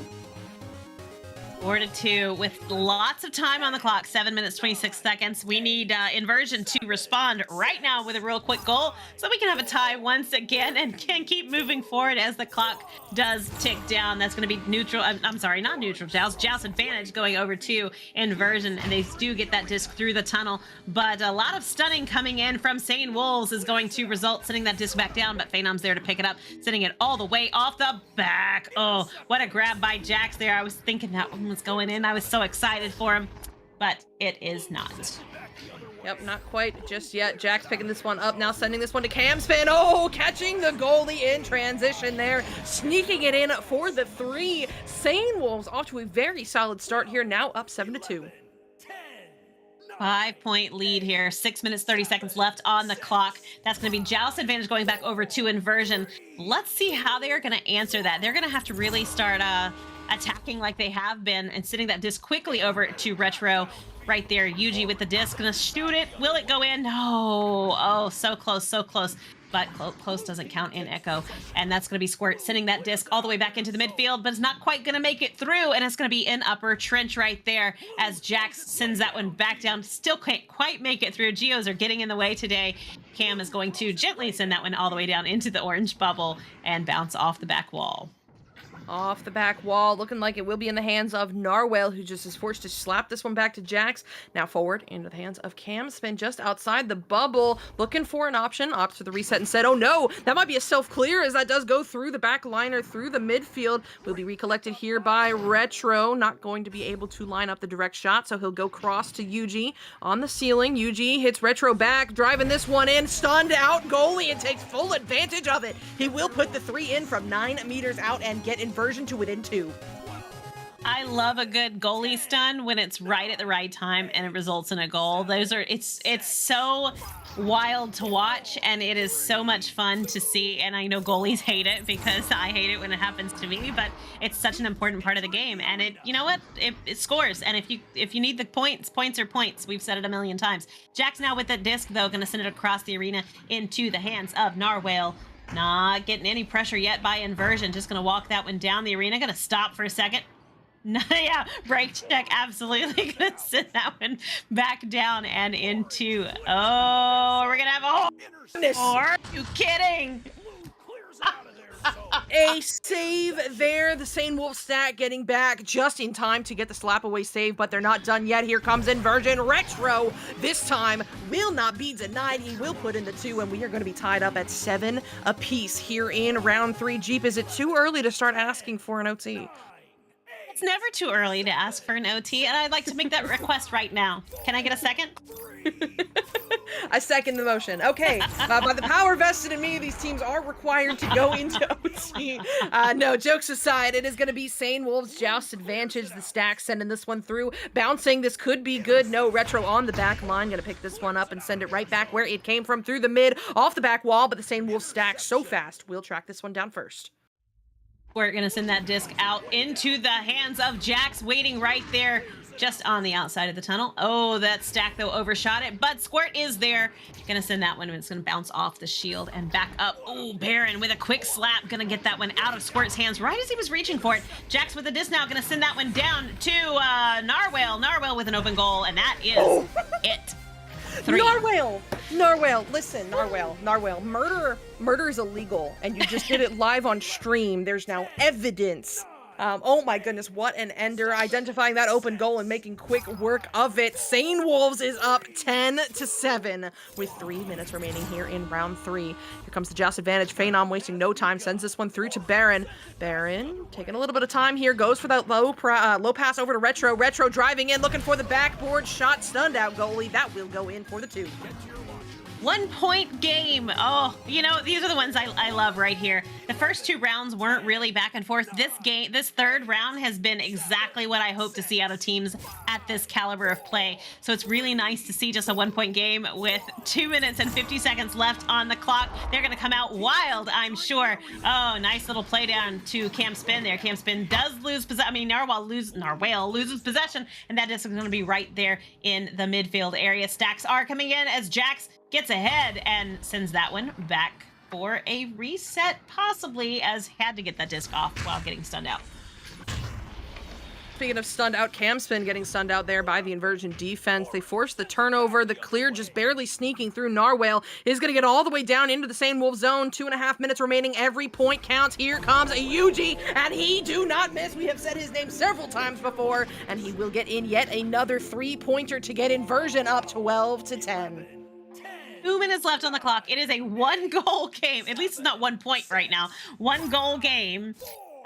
Sane Wolves is going to want to really get that 3 right now to take the lead. Although, if they get a 2 and we can hold that clock, then we'll get that OT that we all know and love. And that's going to be Jax with the disc right there, walking down the arena. Nobody coming in, nobody putting any pressure. It's a one-on-one right now. Jax and the goalie. Not gonna shoot it yet. No, gonna take the time. Trying to get the 3 maybe? Nope, not gonna get the 3. Retro with a save. That was beautiful. I'm impressed. Retro, kudos, man. Yeah, absolutely. But Sane Wolves able to track it down in their own zone. Pre-stacked here together. Squirt looking for the dribble. That's going to bounce off of the midfield. Geo. And then, oh no, through the hands. It's going to be erased. Jax just slapping this one away right into the hands of Baron. Baron sending this one into the bubble of Sane Wolves. Recollected by Phenom. And that will go in for another 2. They are up by 4. And there's going to be only about a minute left for Sane Wolves to do anything about it. I mean, they could do it. They're going to have to come out super fast and really hard right now in order to get those 2 goals. But it is doable. A minute is plenty of time for these, these fast teams like this. And that's going to be Cam Spin sitting that one all the way through the tunnel. A nice stack right there. Will they take advantage of this? Oh, Retro going to deny that and send it back down to the floor. They are trying to get to it. Phenom does make the grab, sending that one down. They are triple stacked trying to get down there. There we go. Baron with the disc. Right there, everybody in defense, everybody on the bubble. They just need to burn the clock. They got 30 seconds left, 2 goals. They just need a few more seconds, and this game will be theirs. Yep. Seconds, and Yuji tracking this one down. They've got to burn 5 more seconds, and they will be out of mathematical time. The pass going forward now to Baron. Baron driving this one in, and if it wasn't GG before, it certainly is now. That 2-pointer will put Inversion up 16-10, and they will be taking round 3 and advancing forward in the Challenger Cup. And sadly, that is going to be goodbye and thank you to Sane Wolves, but I'm sure we will see them again, and it'll be fun to watch them come back. But yeah, great job to Inversion. They should always play inverted to me. I don't know, with a name like Inversion. Great job to Inversion as they do get to stay in it. Yeah, I mean, honestly, I know Sane Wolves coming in as the underdog here, but we really have to shout out what they accomplished here, making a name for themselves, and I'm sure we will see more from these players in the future, but this time it is Inversion taking the W and looking to continue on in Challenger Cup. I would love to take a look at the bracket here to see what this means going forward. It seems that over on the other channel, Kangarillas has beaten every key... I've avoided saying that word because I don't know how to say it. Beats every key, sending every key down to the bottom bracket. And Inversion now moving forward against Sane Wolves means they tomorrow will be playing against Zen. So this is shaping up to be quite interesting. W and Kangarillas are the only 2 undefeated teams left in that top bracket, and we will be seeing that matchup tomorrow. Awesome. Banna, would you like to tell us what you saw in that last round there? I saw a bit, Inversion was able to stun out a lot of, Sane Wolves stacks, and I feel like that's what they were able to take advantage of and be able to take the win in the 3rd round. Insanely close 3rd round, by the way. I'd just like to mention that. Very, very fun to watch there. And, it was just great in general. Both teams played phenomenal. GG's to Sane Wolves and Inversion, and yeah, that's all I gotta say. Yep. All right. Yeah, that was awesome. Good play. Yep, absolutely. This is one final shout out for Fall Fest. You do not want to miss it. It all starts October 15th, features the finals of Pavlov Onward and Echo Arena LAN. And also got a shout out Ab22, who won our HyperX Alloy keyboard. Congratulations to you. Again, make sure you reach out to Sir Dimwee to claim that prize. Jeep, you got anything else before we get on out of here? No, I'm really looking forward to tomorrow. Those matches are going to be phenomenal, and you guys make sure that you stop back in. Thank you for hanging out with us and entertaining us here in Meta Horizon and on Twitch and everywhere else that we are currently live. We love you guys, and we're so happy that you're letting us hang with you tonight. Absolutely. Well, until tomorrow, I have been Psychaotic. With me in the booth has been Jeep Girls. On analysis has been Bana. On the cams, running the show, honestly making the whole thing happen, has been Newton. And then we also got a shout out X-Angel, who was our mod behind the scenes, doing all sorts of work to make sure this stream happened. Thank you guys so much for tuning in here on Twitch VR Master League and in Meta Horizons. Have a great evening. See you tomorrow.